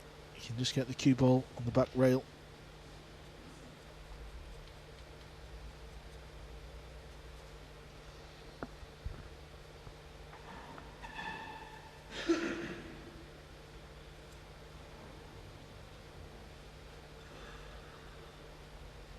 Extension called.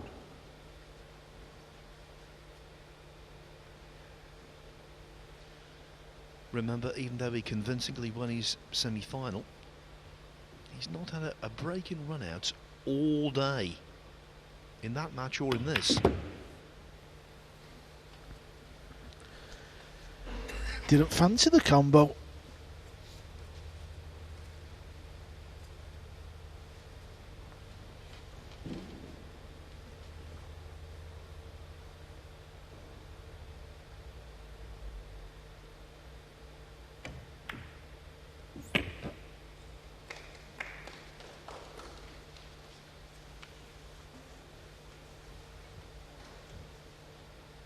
This game never fails to amaze.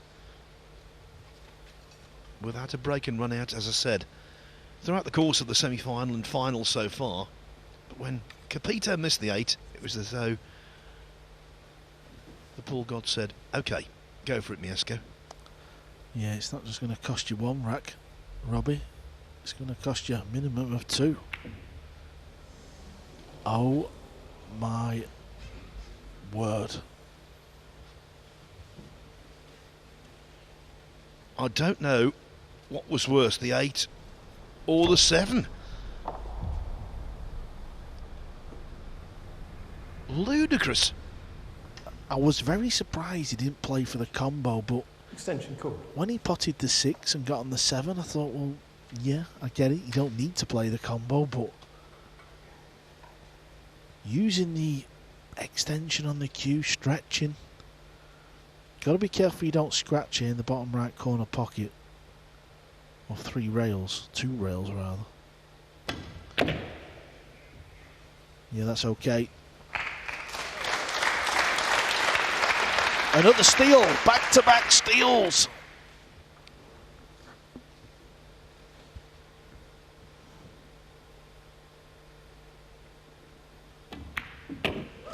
Robbie Capito leads the rack. The memory of the missed 8 ball in the previous rack, not erased, but eased. This time it's Fortunski sitting there wondering, how can you miss a ball like that? 8-5. It's amazing what you see on a pool table. You've got to keep focus all the time. Don't take no shot for granted. Here it is. Playing with right spin, pushes the cue ball to the left a little bit. Hangs it over the pocket. And the story, 8-5 to Capito.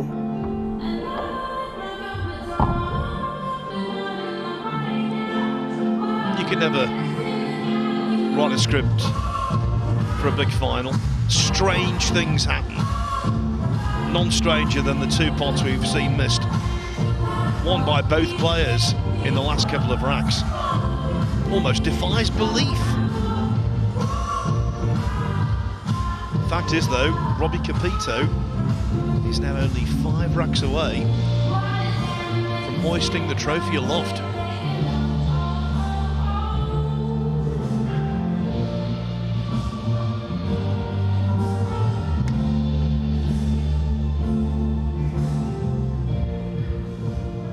Rack 14. Robbie Capito to break. Leading 8 racks to 5.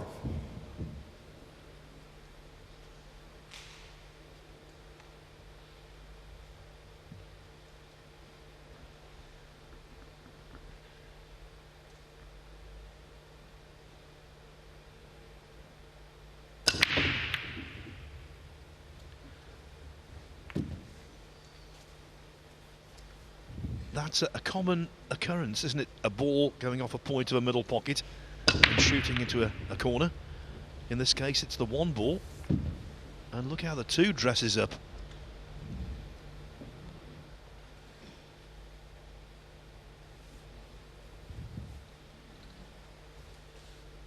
Yeah, I can't quite tell where that pink 4 is though, how much of distraction it will be when he cues up to pot the blue 2 ball.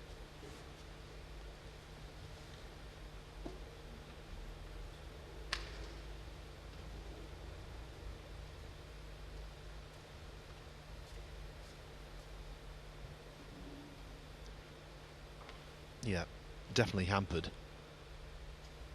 But maybe not to the detriment of the pot itself.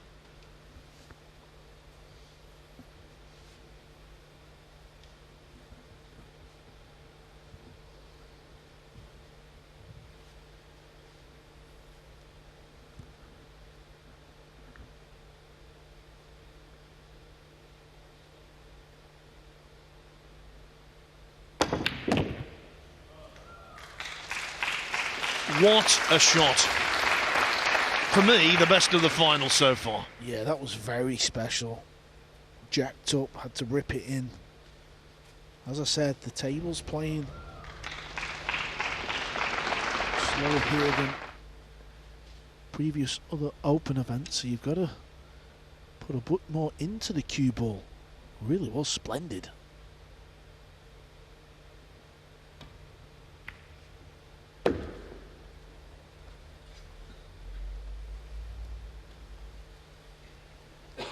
When you think Carly came here 51 in the World 9-Ball Tour rankings, he's going to be bordering the top 20 if he prevails tonight.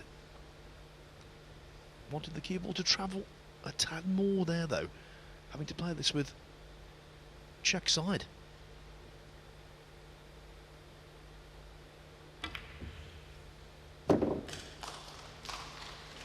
Yeah, good recovery. Wasn't ideal on the 4-ball.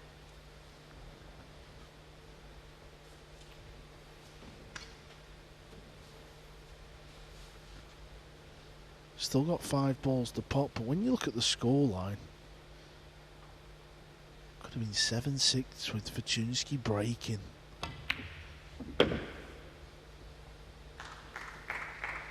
Hangs the 7-ball over the pocket.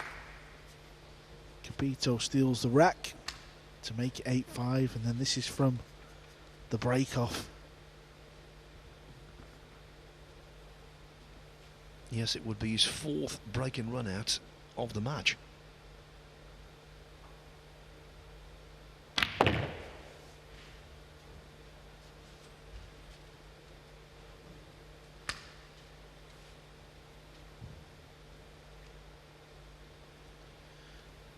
I'm sure the missed 8-ball a couple of racks ago has sharpened his focus.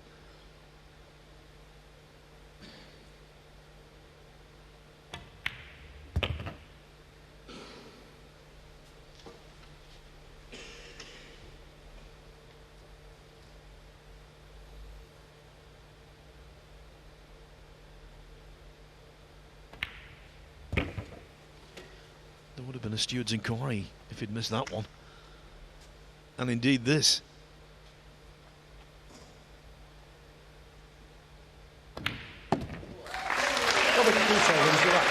It is a 4-rack cushion now for the 22-year-old from Hong Kong. Robbie Capito, 9, Mieszko Fortunski, 5 in this race to 13. The winning post just coming into view.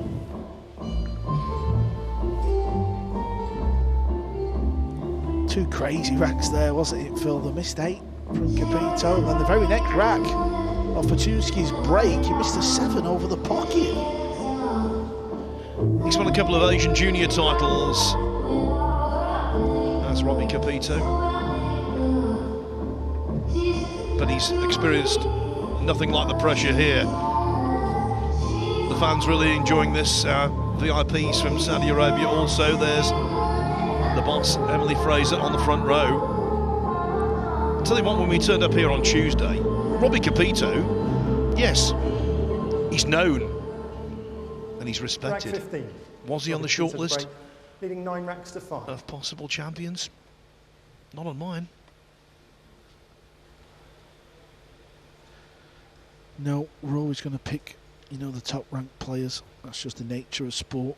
Every sport's the same. But I'll tell you what, if you was going to pick, let's say, a list of 10 players for breaking through on the circuit, you know, under the age of 25, he'd have been on my list. And probably Jeremy Jones's as well.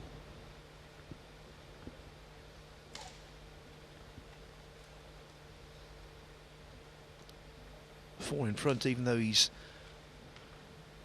had 2 dry breaks. What's causing Fortunski's problems? A lack of fluency. Yeah, and he's not interested in the push out. He's going for the jump shot. Trying to change the final around. Foul stroke. Well, this is just errors galore. Ball in hand. I'm really shocked he didn't get over the purple 5. That is... Please start the clock. That is so rare in the modern game. Rocked to the core by that missed 7-ball.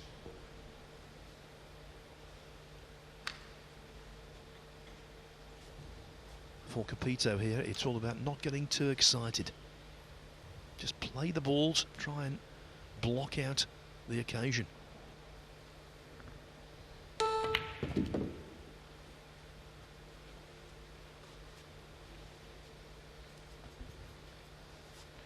It's a tiny bit short of pace. I'm sure he can still find a way to find the gap.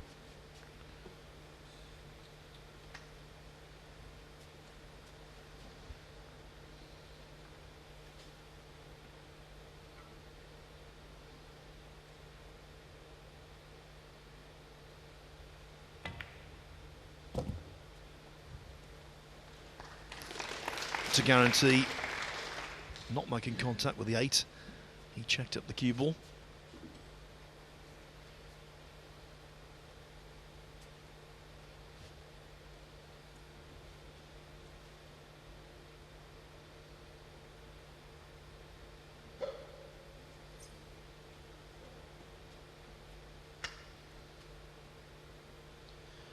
Please start the shot clock. Thank you. That was a rather loud hiccup from someone.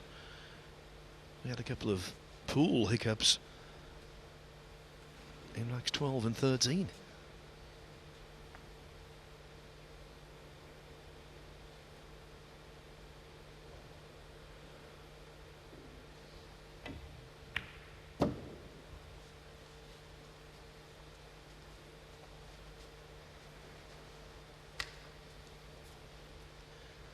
He's been playing this game for 20 of his 22 years, but he's never felt quite like this. This is big time. Doesn't want to be straight on the purple 5. Anything other than straight.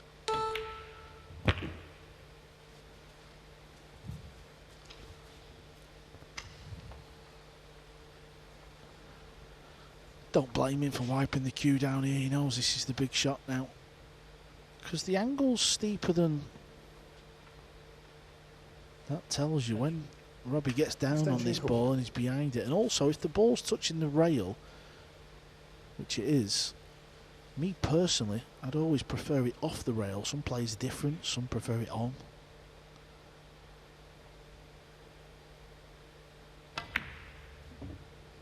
Just flick the rail on the way down. Maybe Capito's like me, he prefers it just off the rail.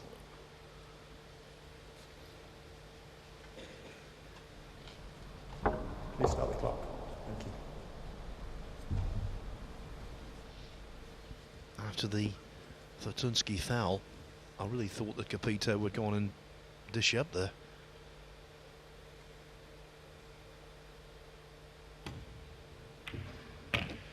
Now it's the pole with a ray of light.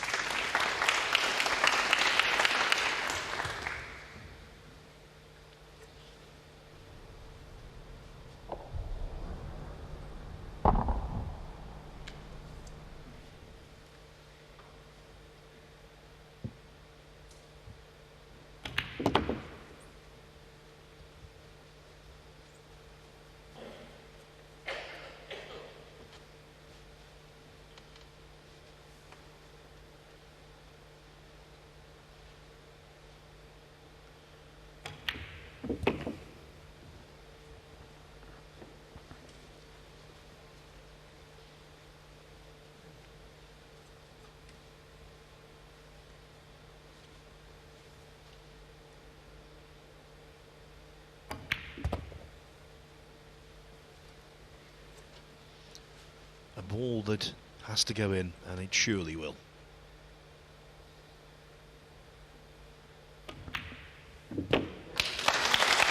It was so desperately needed for Mieszko Fortunski after Robbie Capito missed the 5 ball down the long rail.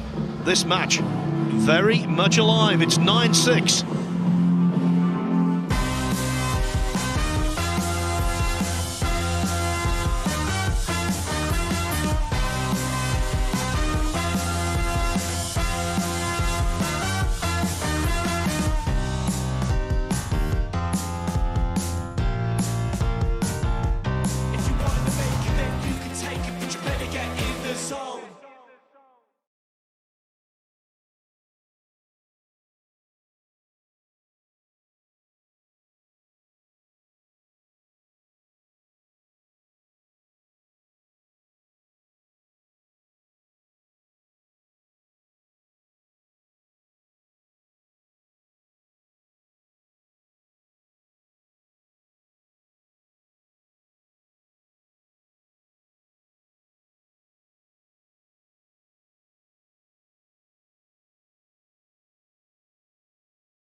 If you want to make it, then you can take it, but you better get in the zone.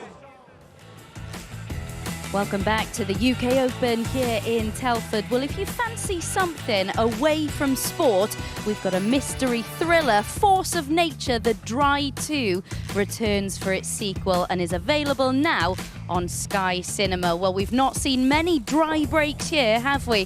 9-6 here, as Fortunski capitalising on a Capito error there. And it is 9-6. So to guide you through the remainder of the action, let's get back to Carl Boys and Philly 8. You know, since the inception of the World 9-Ball Tour, we've been blessed with a whole succession of very tight, tense, dramatic, classic finals. This could yet be another. Thank you, rack 16. Mieszko Fortunski to break, showing 9 racks to 6. But Fortunski can't afford to trade racks now. He has to go on a run.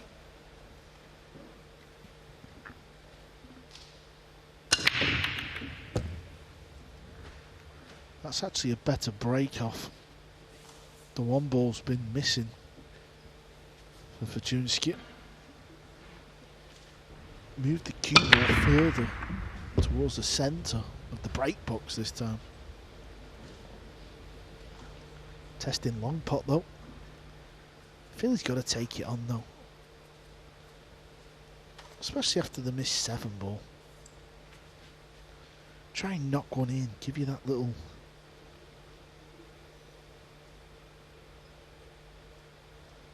bit of confidence to move on in this final. That's better. Has he got a shot on this 3? Needs a full ball hit. Put so much into the pot, forgot about the cue ball.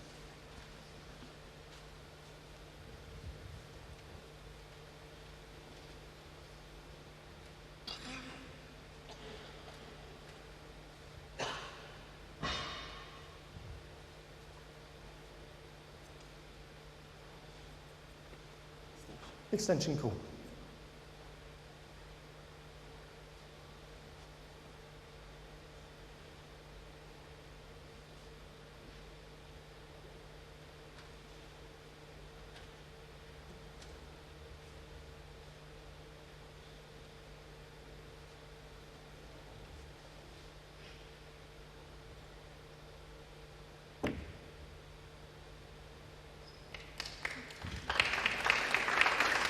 Did he get there, Phil? Has he got the hook?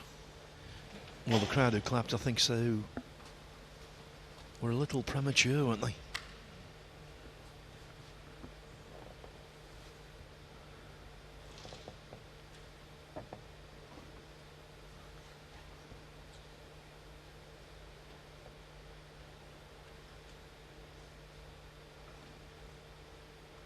Extension call.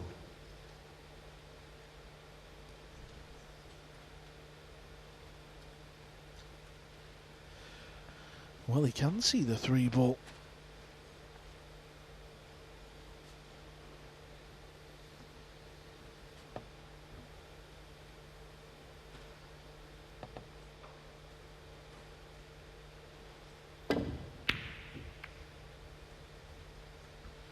This isn't going to get there. This is opportunity for Fortunski. Another long pot needed.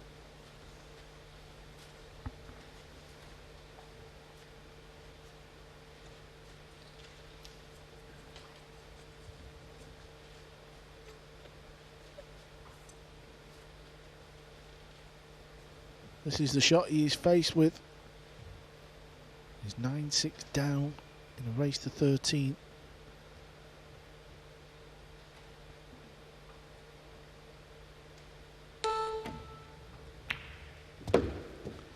Beautiful pot, beautiful control with the cue ball. The beat was right on his backswing and all. Yeah, the delivery of the cue was unhurried, smooth, always a good sign.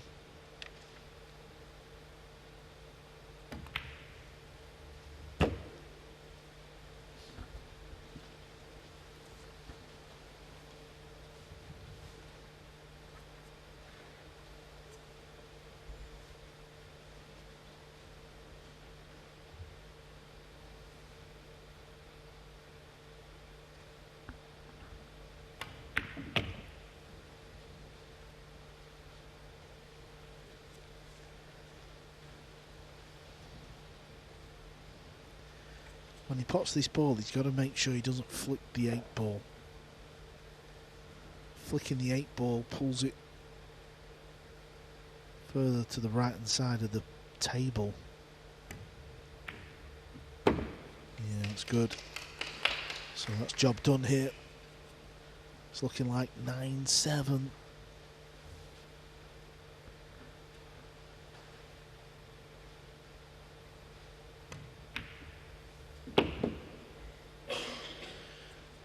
Lightning doesn't strike twice, even though it's been stormy here in Telford this evening. The 7 ball this time goes in.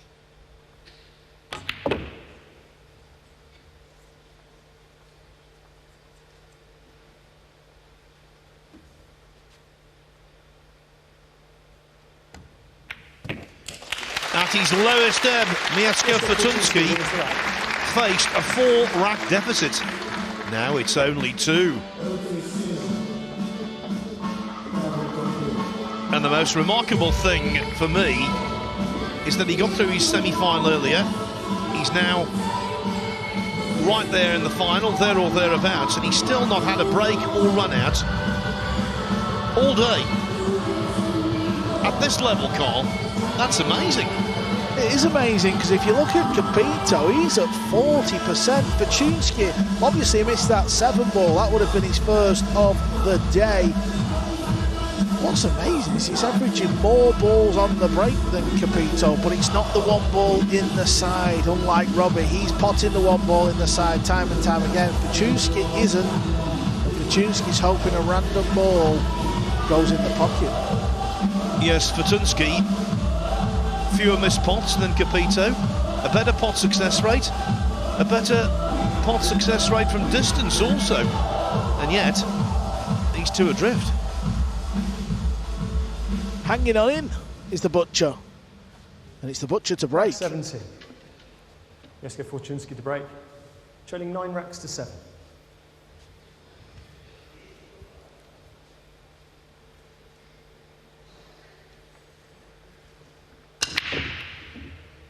Yeah, no 1 ball in the side. It's another dry break for Fortunski. Don't think the break shot is easy, by the way. That just shows you the angle the 1 ball has to keep going to find the side pocket. It's very easy to miss and hit the jaw. Sometimes it hits both jaws. It says 1 dry break, and even though he's made balls, I'm looking at the 1 ball going in the side. If it doesn't go in the side and another ball goes in, it doesn't really mean you're breaking well. Push out called. He's rolling out into the jump shot. Well, Mieszko, it's your choice. That's a little bizarre, because Fortunski never, ever is going to give this back. The 1 ball's over the pocket. I wonder if Capito's noticed the previous jump shot from Mieszko where he fouled and thought, you're not very good with this cue. Have another go. Generally, he is, though.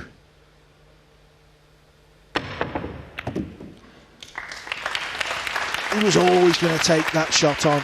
At this level, it's a hanger. Right from 10 o'clock on Tuesday morning, when this competition began, we've had some real push-out head scratchers, haven't we? Decisions that obviously aren't correct. Extension call. Yeah, we don't miss a trick from the commentary booth. We don't miss a trick. But when you're out there, it's very easy to get flustered. Obviously, you've got a shot clock. You've got to make your mind up pretty quick as well. Yes, when you're nervous, it can manifest itself in so many ways.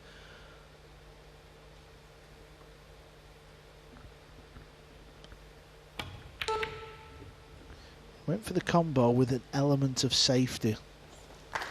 Good shot. That's exactly what it is, Phil. It's the nerves, it's the situation. You're involved in a pool match battle in front of not the biggest crowd we've ever seen, but There's still a few in here cheering on and clapping and getting involved.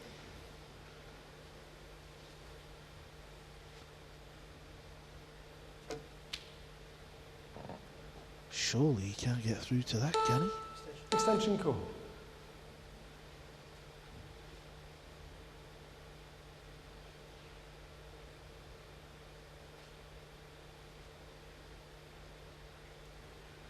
Well, I'll tell you what, cameraman's done well there, giving us that view.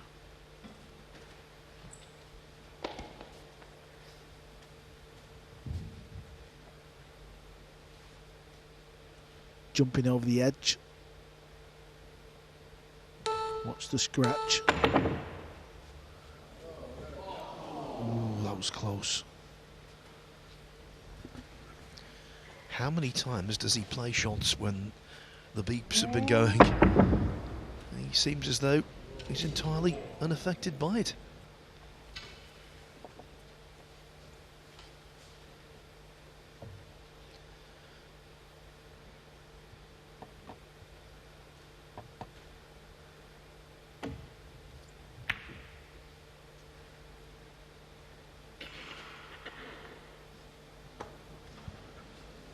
Looks away in disgust.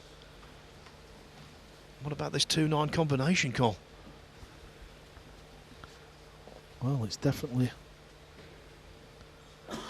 on. Oh, it looks unmissable. It would be unmissable with ball in hand. Queuing off the rail, bit of distance, but look at that, this sets up very nice indeed. The penny dropped, the realisation hit. As soon as Mieszko Fortunski saw those balls come to rest. From distance, they could not have been any better for a combo. And it's just what Robbie Capito needed. He's back 3 in front, 2-9. And he's on double figures, Phil. He's hit the magic number of 10, not quite the number he needs, race to 13, but he only needs 3 more.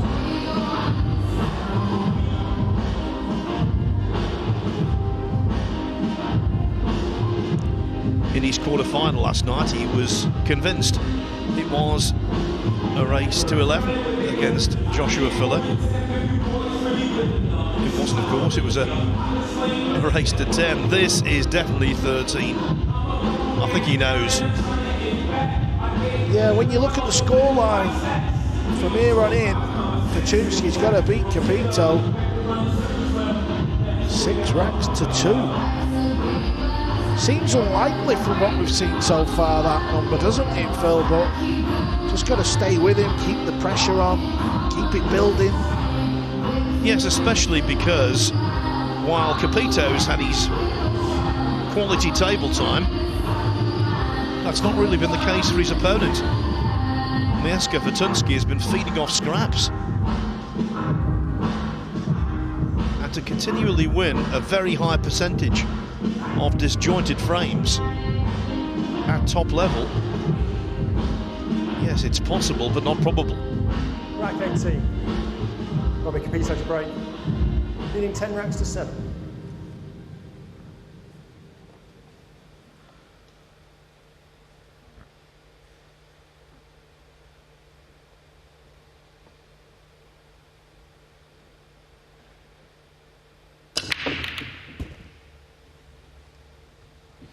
Good news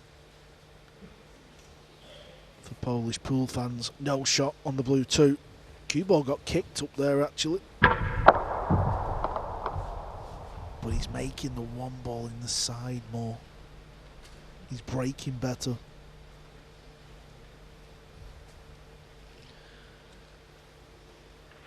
Much like that purple 5 ball, the brains of these two are in a spin. So much up for grabs. And of course they've never had anything like it before, no frame of reference. It's all brand new to them. Yes, Kevin, it's your choice.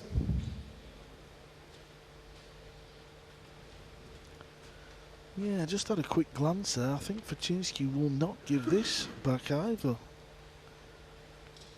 A few of the push-outs from Capito not really giving his opponent much to think of, really. He's got numerous options here.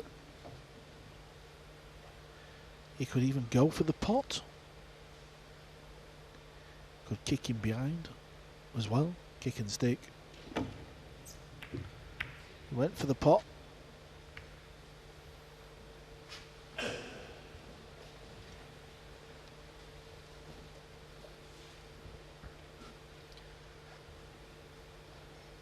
The bare fact of the matter, Fortunski hasn't played the same pool in this match that he played to get here.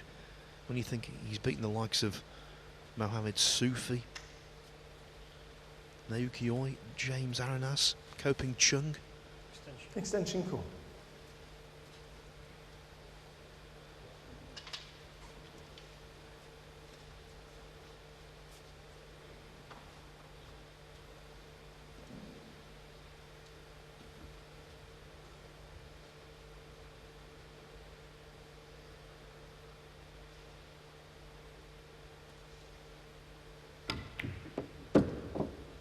Needs a flick. Well, I'll tell you what, Phil. That's set up for a combo, you know. I'm convinced the 7-ball has come back and left a combination.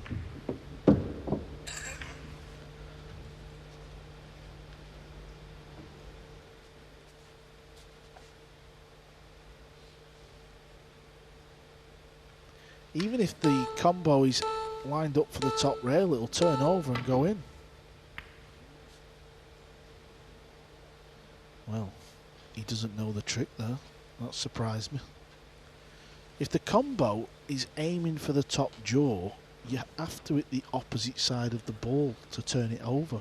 He tried to hit it really thin. Yes, and the shot clock management left something to be desired there as well.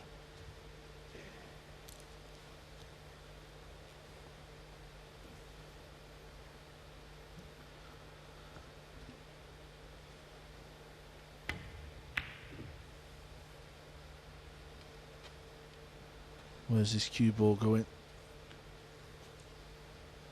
It's not great, is it?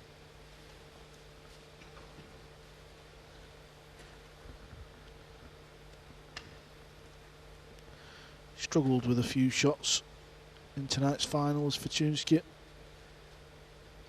He was the player who played first. He's had a lot of time to chill out and rest. It was Capito who only had about just over an hour.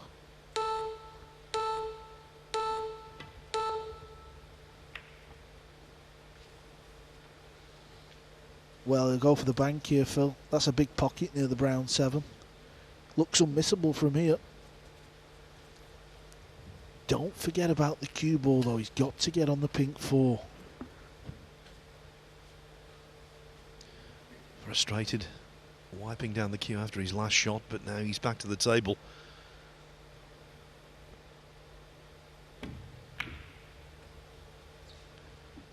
Carl was right.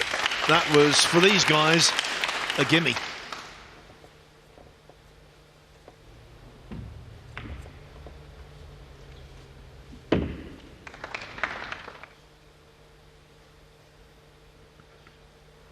But the 4-ball to middle most certainly isn't.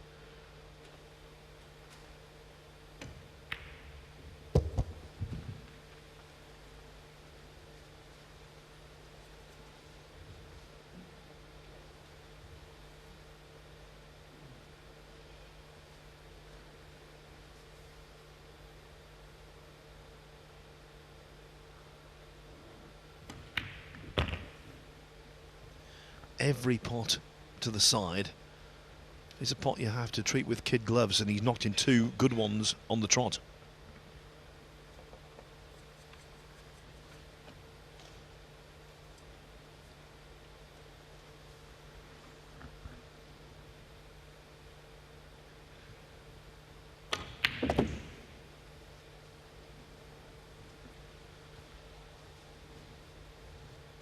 He'd love to get close to the 8 ball, but he might not be able to.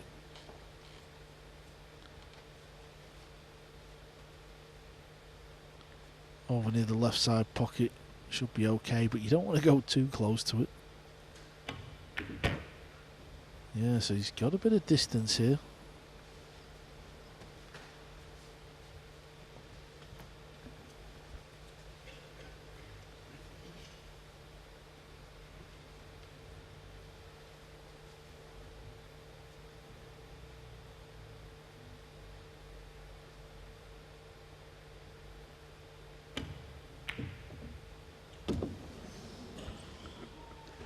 He'd thought about it. It stayed on the pocket for a split second that must have seemed like an eternity for Fortunski. Some of them stay up, some of them don't. And Fortunski is staying in the hunt. 10-8. This is a very competitive final.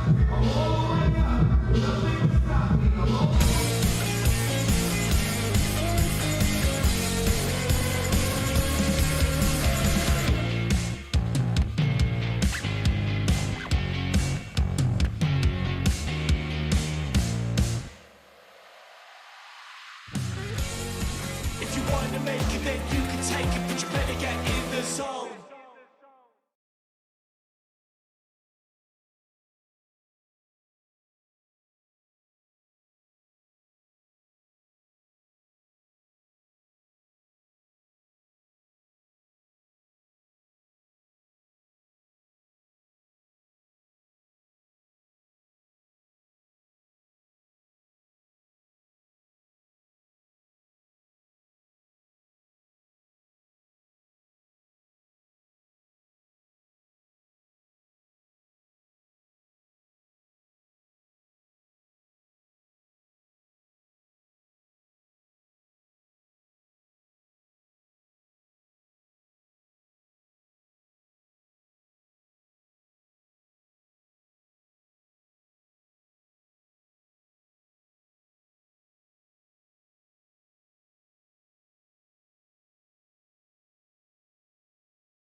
If you want to make it, then you can take it, but you better get in the zone. Who will be the third name engraved on the Bedvictor UK Open trophy? Two giants of European pool are there already, Joshua Filler and Eklund Kachi. Will Mieszko Fortunski make it a European hat-trick, or will it be an Asian triumph for Robbie Capito? Fortunski lost in thought, couldn't be concentrating any harder. I thought when he went 9-5 down, it was a case of, well, yes, he's got a chance, but only a slim one. Now he's got a realistic chance. And Robbie Capito still 3 racks away from what would be a major breakthrough in his career. Thank you, rack 19. Mieszko Fortunski to break, trailing 10 racks to 8.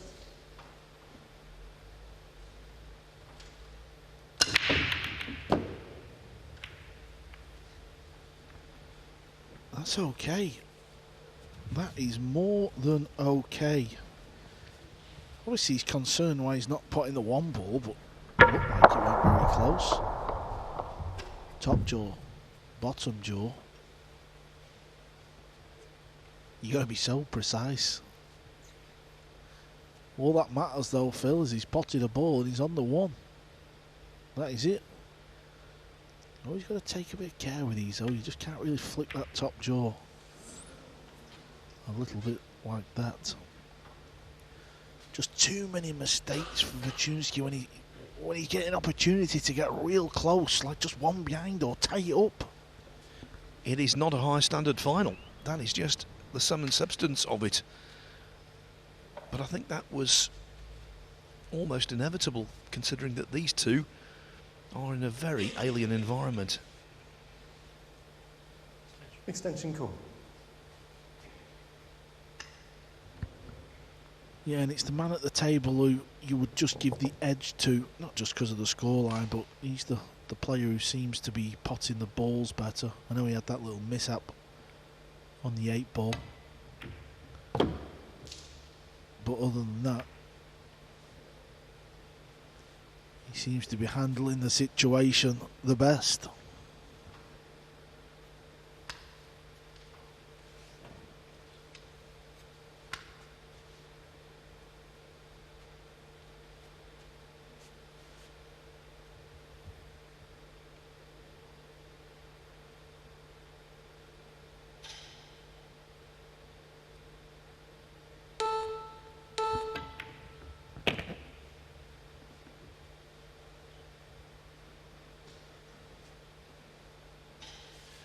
It was vital to clear the brown 7 ball, and Capito has done that.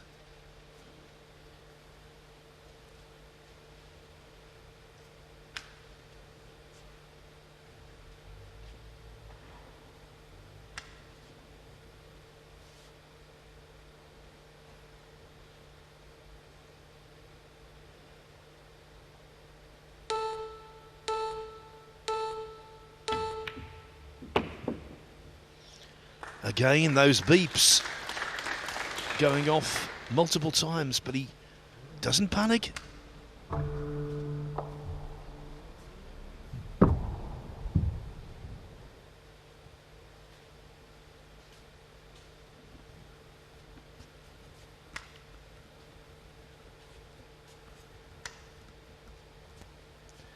Yeah, he's just looking at trying to get in behind this 6 ball.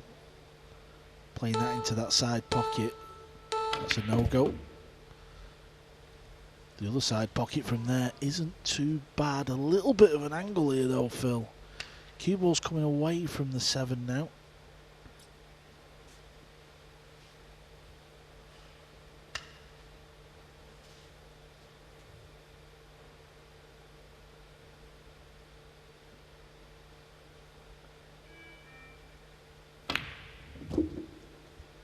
Oh, he got into the cue ball there. He got into it a lot.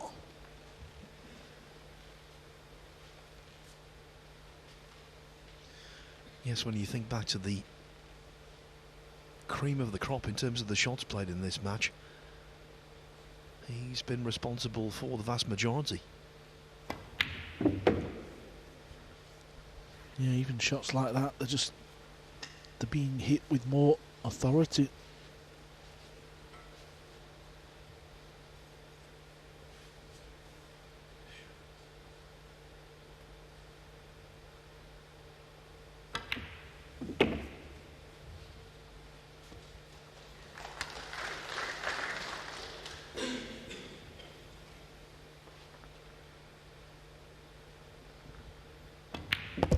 Robbie Capito wins the rack.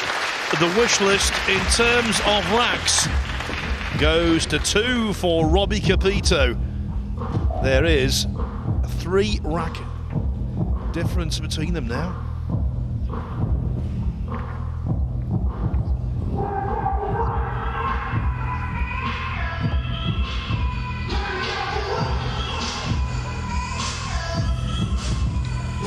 You know, if Robbie Capito were to win tonight,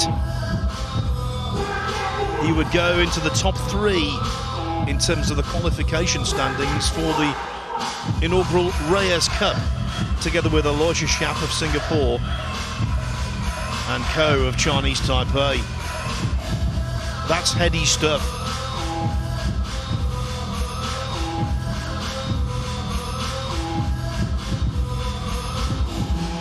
If Mieszko Fortunski prevails, then he goes right into the heart of possible contention for the Mosconi Cup, and indeed the Reyes Cup.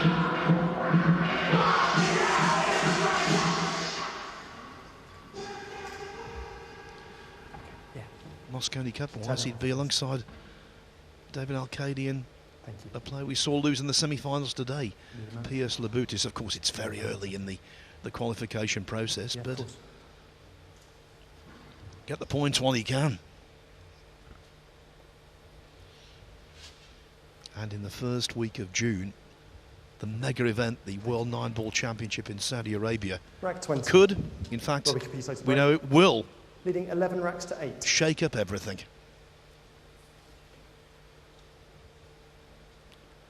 A lot at stake here for these two players. Not just everything that you've just mentioned, Phil. It's the confidence going forward on tour as well, knowing that you can do it. He's got a shot at the 1-ball. He has a shot at the 1-ball. If he pots it, cue ball looks like it's going to come down naturally to the ball, towards the bottom rail for the red 3.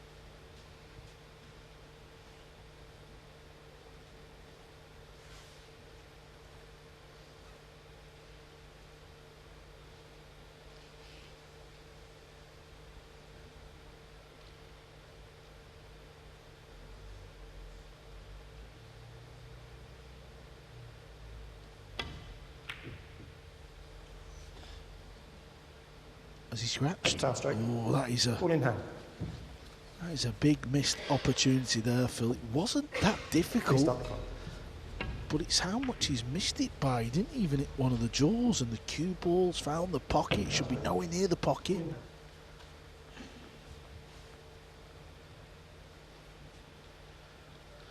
Yeah, this is a thing that Capito does quite a lot, puts the old eye drops in.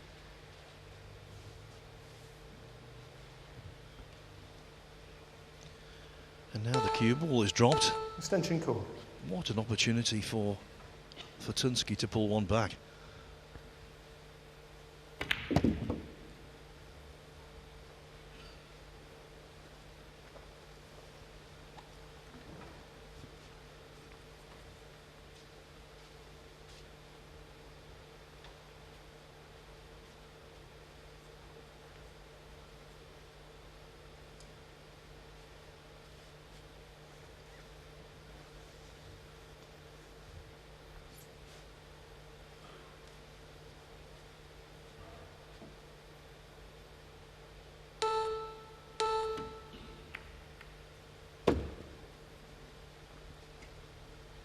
It's not ideal when you struggle in this.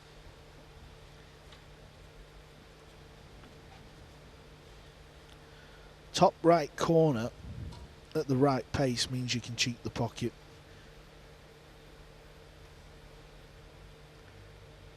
Just wondering if he can slide by the 8, or does he have to run the cue ball into the 8? Another opportunity here for Mieszko, and it's gone wrong again. He just can't get a grip on this final. He's had some chances, he just hasn't been taking them. It's a whole series of mistakes in every single department.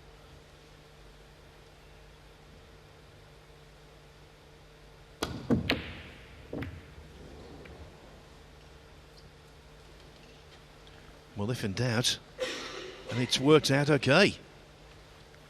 It's certainly adding to the drama. This could have gone anywhere. Actually, nearly went in.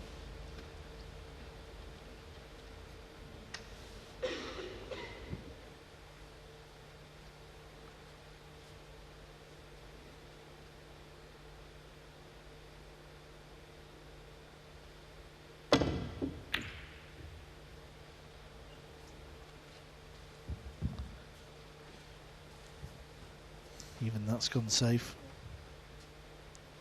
Both players have had chances in this rack. Both players have also kicked and got safe. Almost like a bit of justice, Phil. That's tough. I don't think he'll take that on. That is very tough. Yeah, that's the shot for me. Get the hook. How big of a rack is this now? As I said, both players had opportunities to win this rack. Capito, if he does win it, he goes on the hill. That would mean Fortunski's got to win the last 5.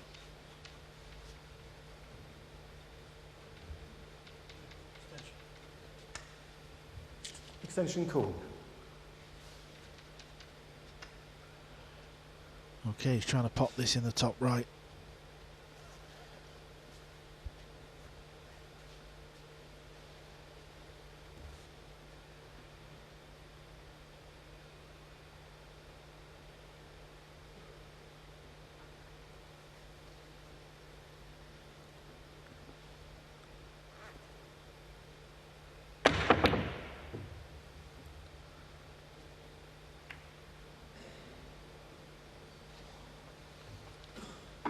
Chance number 2.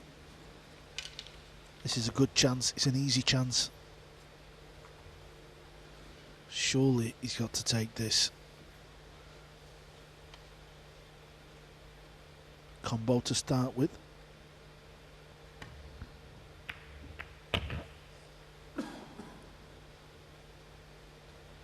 Still very much in this match. 11-9 is...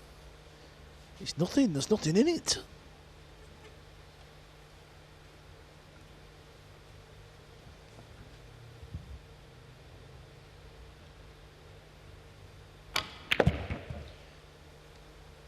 On the World 9-Ball Tour, we've seen lots of players perform gloriously in finals and lose.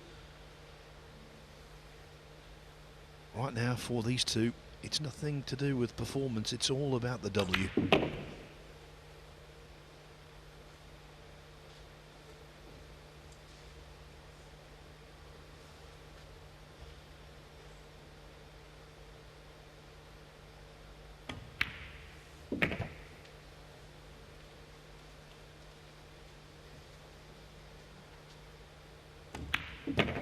Mieszko Fortunski, winning for that.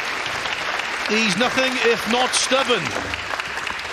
Again, Robbie Capito encounters a setback. It's 11-9. I think this final is totally in keeping with the rest of the week. It's been a grind at times. The size of the pockets have contributed to that. And we've seen an awful lot of intriguing, very close matches. Who could possibly ignore the possibility of this one going all the way?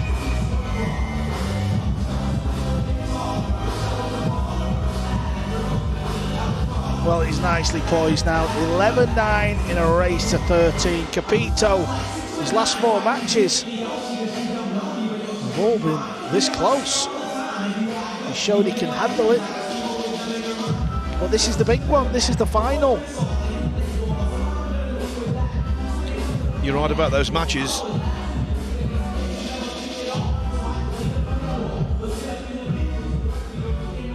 $10-7 over Anthony Brabin, 10-8 over Fedor Gorge, 10-9 Trailing Joshua 11 Fuller, laps to 9. 11-9, Pius Labutis.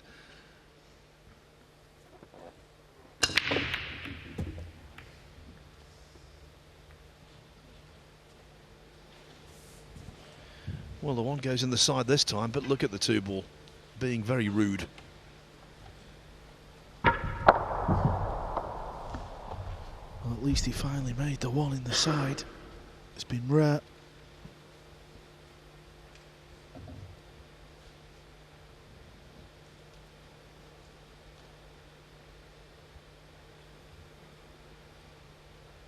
Doesn't half add to the drama though, this, doesn't it?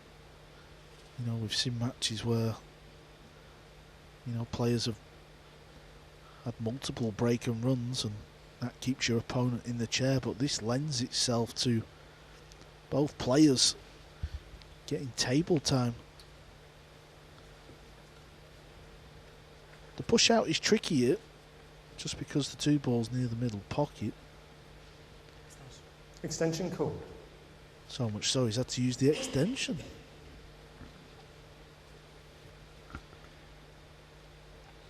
Not unique, but rare to use your time extension on a push out. Remember, it's a 30-second shot clock, but only one extension per player per rack. And Fortunski has burnt his already.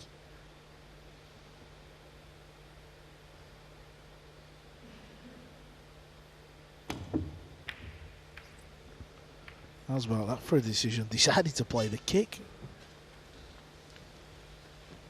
That has to be low percentage, surely.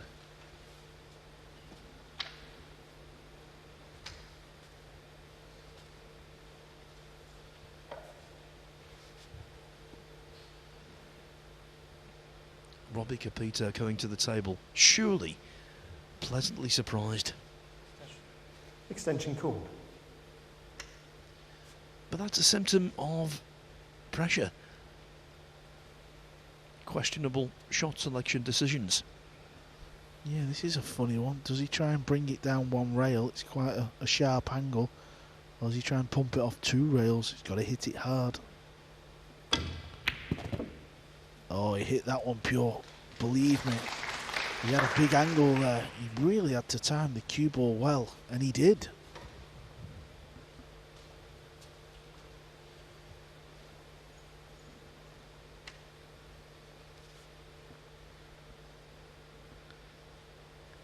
He's got 15 seconds left. He's used his extension.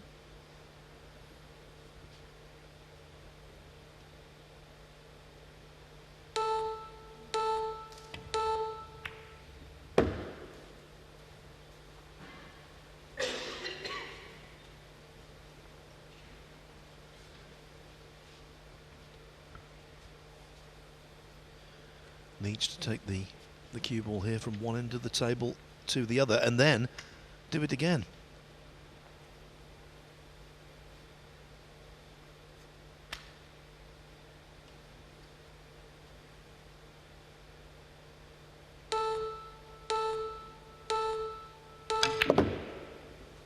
Look at the spin. That'll pull the cue ball up. Table. This is the shot now. Don't think this is easy. It isn't.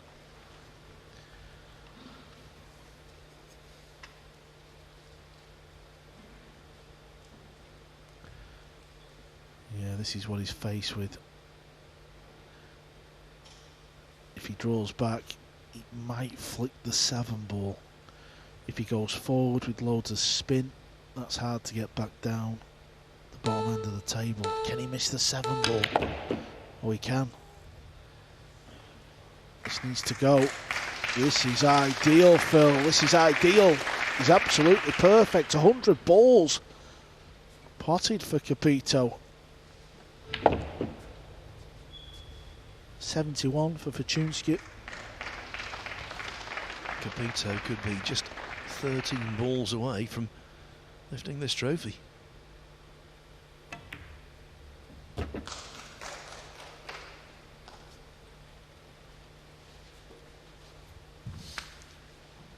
It's so easy to sit here and second guess, but when he didn't push out Fortunski, Even Carl Boyes said it was low percentage. That was the overriding impression.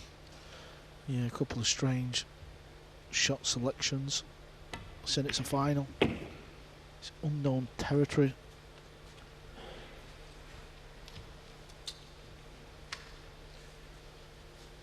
Well, he has missed a really important ball down the rail before.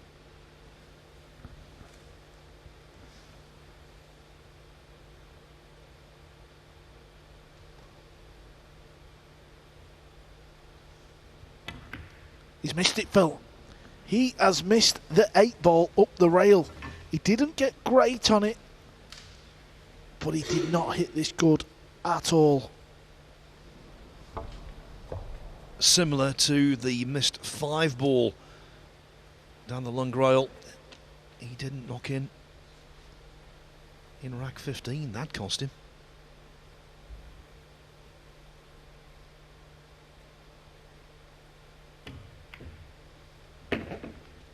Mieszko Fortunski somehow is still in this final. This 9 ball to get to just 1 behind.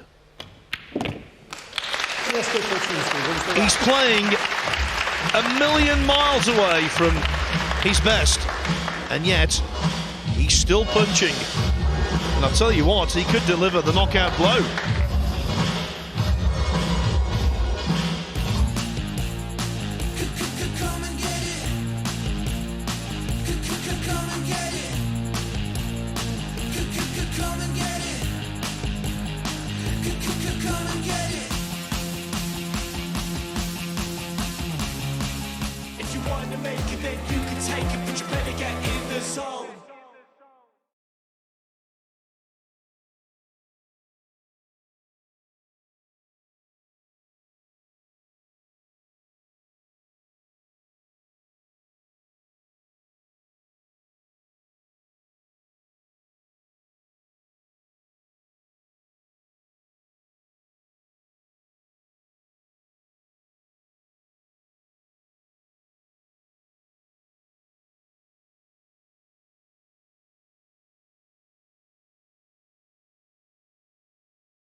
If you want to make it, then you can take it, but you better get in the zone. What a match. Not in terms of quality, let's not beat about the bush, but in terms of drama and what it means to these two to make the breakthrough into the big time. Robbie Capito, 11, Mieszko Fortunski 10. And amidst all of those statistics, that's the only one that really matters right now. Yeah, well said, Phil. Okay. I'll tell you who's watching. Andy Goldstein. He's going to be playing in the US Open in Atlantic City in August. He says he fancies his chances. Thank you. Yeah, he sent me a message saying he's going to beat these lot. Rack 22. Andy Goldstein, Mieszko Fortunski to break. US Open Trailing champion. 11 racks to 10.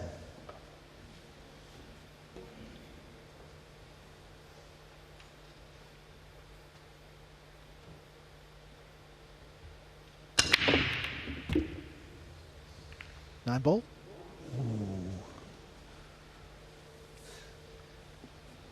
And then the other question, cue ball.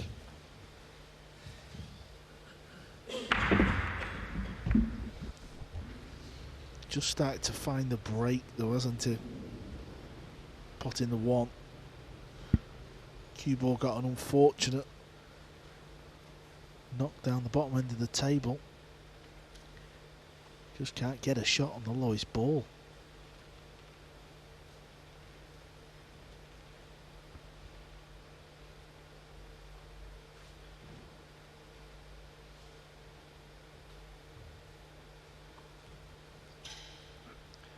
Now, of course, it's not just a matter of holding your nerve, it's a matter of retaining your concentration. These two have been fully invested for 3 hours now. Extension call. It's a marathon contest. Yeah, with all the breaks and things like that, and the referee wrecking the balls, of course, it's not a 3-hour match.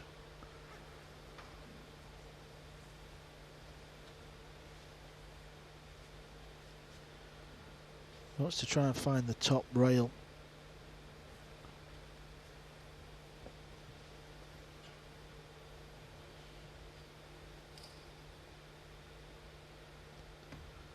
Rolling up towards the purple 5. Foul stroke. Ball in hand. Oh, he didn't call push. I think we should check call that push. if we can. Well, referee's discretion. What a seismic moment. We've seen it before, Phil. Skylar Woodward's done it before in the Moscone Cup. Extension call.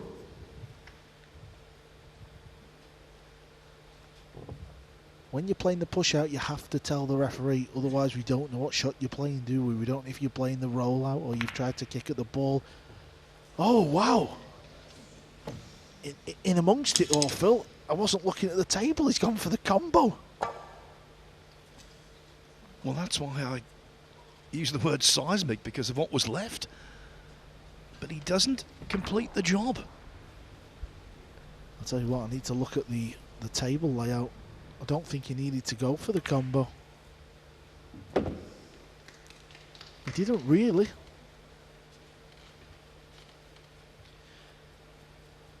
Just on declaring the push out, he didn't complain, did he? He didn't complain to the referee, which suggests to me that he didn't say push out in the heat of the moment. He forgot. But it's not going to matter. Yeah, when it's all said and done, he's back at the table, so whether he did or he didn't, you know, you've always got to take the referee. Referee's there to referee the match. He makes the final decision. Ben Taylor Fuente.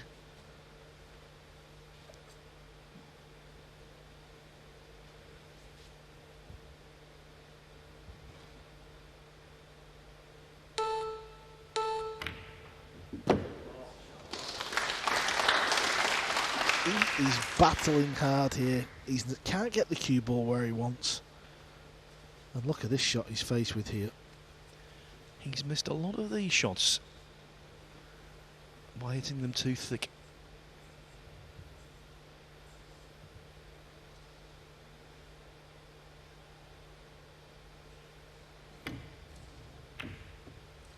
And he did so again.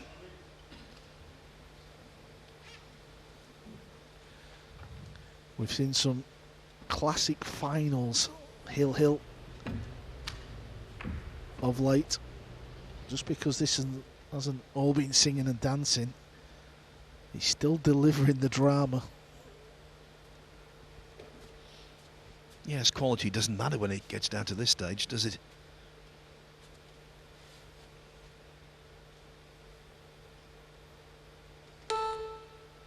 Might try and go rail first here and cut it along the... Yeah, he hit it wrong though. That's what he tried. Because if you miss the pots, it usually bounces back out towards the 9. Of course, we're talking about whoever wins this. They could catapult into winning more majors like Francisco Sanchez Ruiz did. What about the player who loses though? The player who loses who thinks, I had some chances in that final. Yes, I think Mieszko Fortunski, if he was to be beaten, would be extremely disappointed. But I think Robbie Capito would be even more disappointed, dejected, distraught.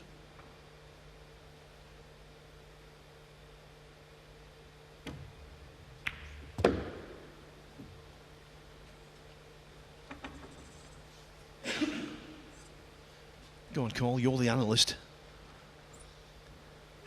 Listen, I've been there, I've been on the table when things are not going your way, in the sense of you're just not quite cueing how you would like, you've missed a few balls. Things just start to get on top of you. We can all sit here and say what's going on, it's easy, but it isn't. This happens in all sports, doesn't it? We've seen it in Can we mark Mieszko's extension, please? every walk of life of sport, and the safety shot's gone wrong. Cue ball should have been on the top rail near the 9. He is raging.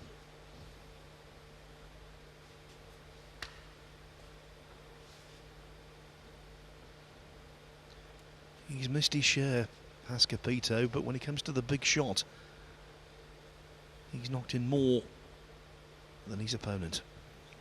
Here's an extremely big shot. Needs to find the middle of the bag as well, because he's got to play it with pace, and he's done that better than anyone this week on this very table. Time and time again, he's found the middle of the pocket. Biggest shot of the match that was. Just because of what's been going on out there in the last 15 minutes.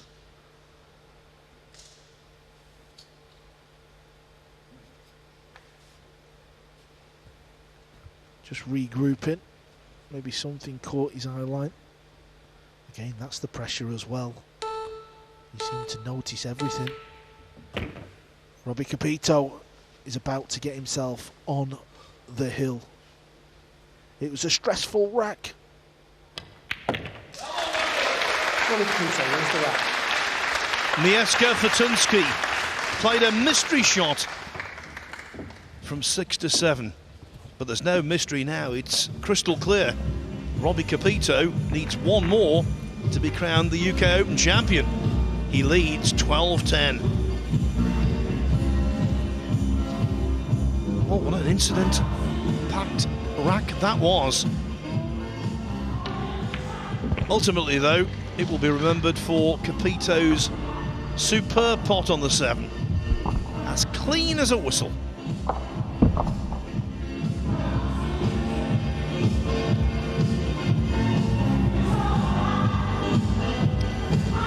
I'm just glad the rack wasn't decided on I said push out or I didn't say push out.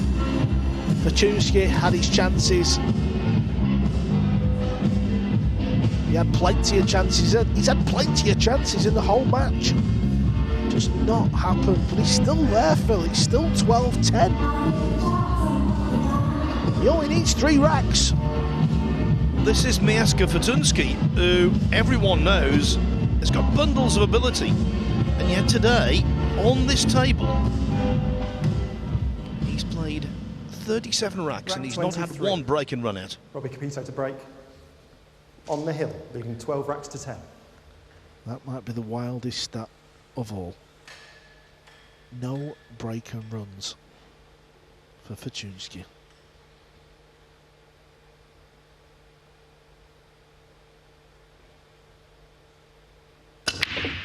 All you want is a chance. When you're on the hill to win the title, he's going to get that chance. If you could break the balls on the hill to win the tournament, you would pay big money for this split. It's all about the first shot.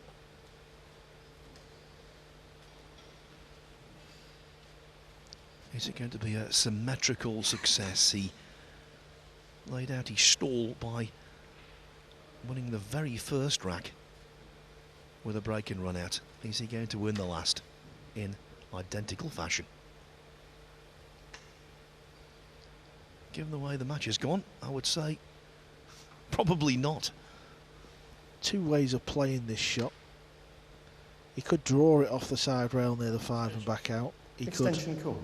2 rail swing it round and hold for the 3. He could even go forward with a bit of right. This is personal preference. How would you like to hit this shot? I think he's going 2 rails. Well, he's dragged it. 2 rails. Here we go. That's good. Very good. Had the self-confidence to apply the side spin. Overall, Phil, if Capito goes on to clear the table, I think the right player has won this final. Oh, he's definitely been the better player.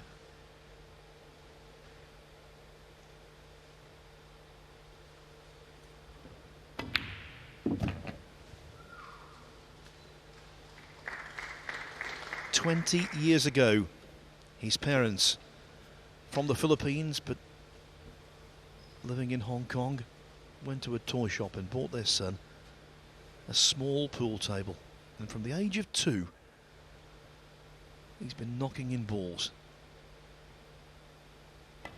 but never as important as these last 4. In practice, these balls would disappear.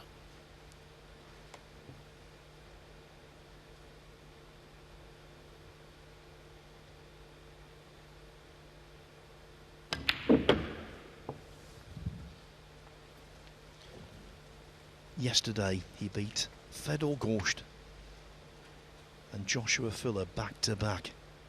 That was dreamland. He's 3 pots away from Nirvana.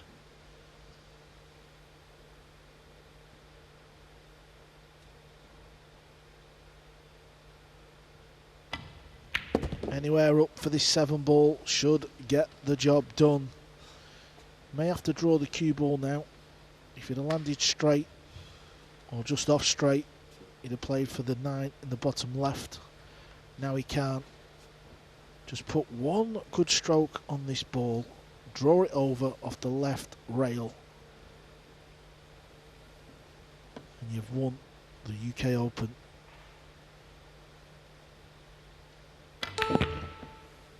He's got the job done.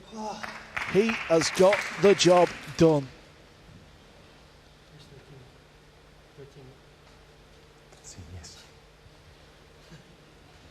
He's making doubly sure it is a race to 13. He doesn't want to celebrate too early.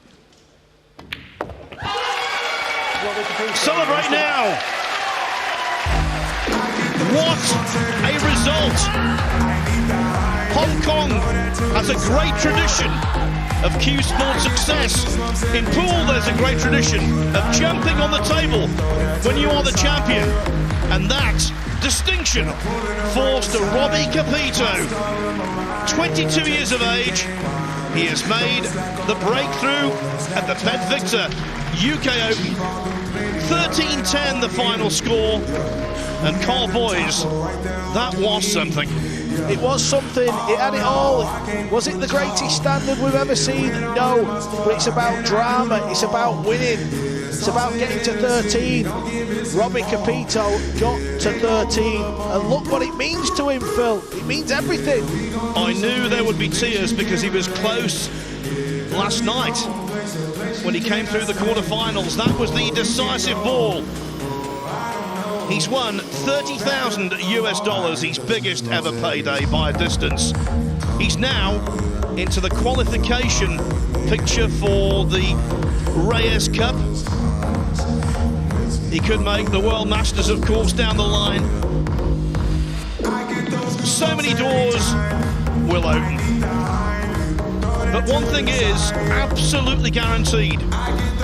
He is the UK Open champion, and his name will go on that trophy next to Joshua Filler and Eklund Kachi. Let's go down to Ashley. What an enthralling final we've been treated to, and I'm delighted to say, Robbie Capito, you are our 2024 UK Open champion. I can see the tears in your eyes and just how much this victory means to you. Because I've been working so hard for this. Before this tournament, I've been in the Philippines, just training, and then, you know, my dad passed away when I was very young. He brought me into this sport, and I never let him see me get the trophy. So I just hope that he's proud of me up there, and also for Mom, just and also my friends and family that support me. I have no doubt that your father's watching down on you, and like you say, your friends and your family have been watching you all week. You've had such an impeccable week. What have you made of the whole experience? I just tried to stay calm, you know, just my mental coach has been helping me a lot. Sarah, hope she's watching, and also my teammates there for the support. Yeah, so the thing I learned from this is just to stay calm, and if you just go step by step, things will go your way. You did seem very calm and collected, and that has been the secret to your performance this week. This is your first ever major final. Was that the secret for you for the success tonight? Yeah, because the whole week, lots of things weren't going my way, but I just tried to stay calm, and then eventually I just fought back slowly, and then I just still can't believe that I managed to take this title. Yeah. Enjoy the moment. I know this is massive for you personally, but also for Hong Kong, for Paul in Hong Kong. This is big. This is very big, yeah, because our sport is going to be, the funds, the supporting funds by the government is going to be cut by almost 90%. So we have to rely on, you know, maybe working another job, or, you know, just rely on the prize money. So it's going to be tough for us next year. So hopefully this will make a statement for, you know, for the Hong Kong government to look up to Hong Kong and Hong Kong pool, that the Hong Kong pool is still alive here. Well, you've done it. You've achieved your first title. Huge congratulations, Robbie. Give him a round of applause, everyone. Now, Mieszko, it wasn't meant to be this evening, but you've had a fantastic week as well. Just sum up how you're feeling. Yeah, of course I'm happy. I'm a runner-up. Big congratulations to my opponent. He played great. He made a lot of good shots. It wasn't my match, so I couldn't feel good game, and didn't have position after the breaks. So that's the pool. 256 players started in this competition this week. You've made it to the top 2. That's a massive achievement. So although there must be the initial disappointment of losing the final, I mean, you've got to walk away with a smile on your face. Yeah, I'm still happy, and thank you everyone for support. And that's it. Next time. What a wonderful runner-up. Please, yeah, huge round of applause. Let's get the presentations underway and head over to our MC, Tahir. Well, it's now time for the official presentation of the BetVictor UK Open. It's time to welcome your presentation party. From the Saudi Arabia Billiard and Snooker Federation, please welcome Dr. Nasser Al-Shamari and CEO of Matchroom Multisport, Emily Fraser.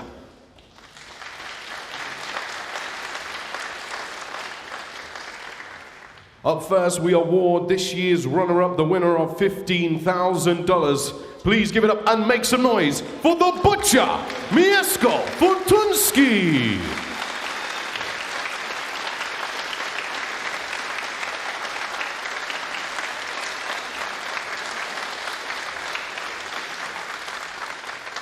And now, coming to collect his trophy and $30,000, his first ever World 9-Ball Tour Ranking Championship. Please give it up, make some noise from Hong Kong, Robbie Capito!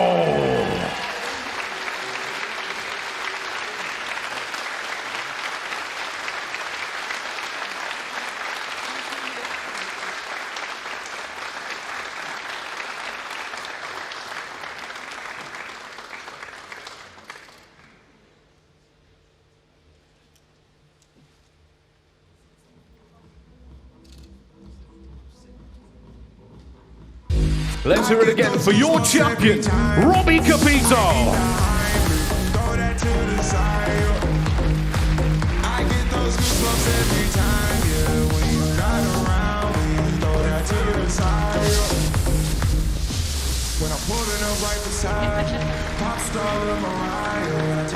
Incredible scenes here at the Telford International Centre. Our brand new UK Open champion, Robbie Capito.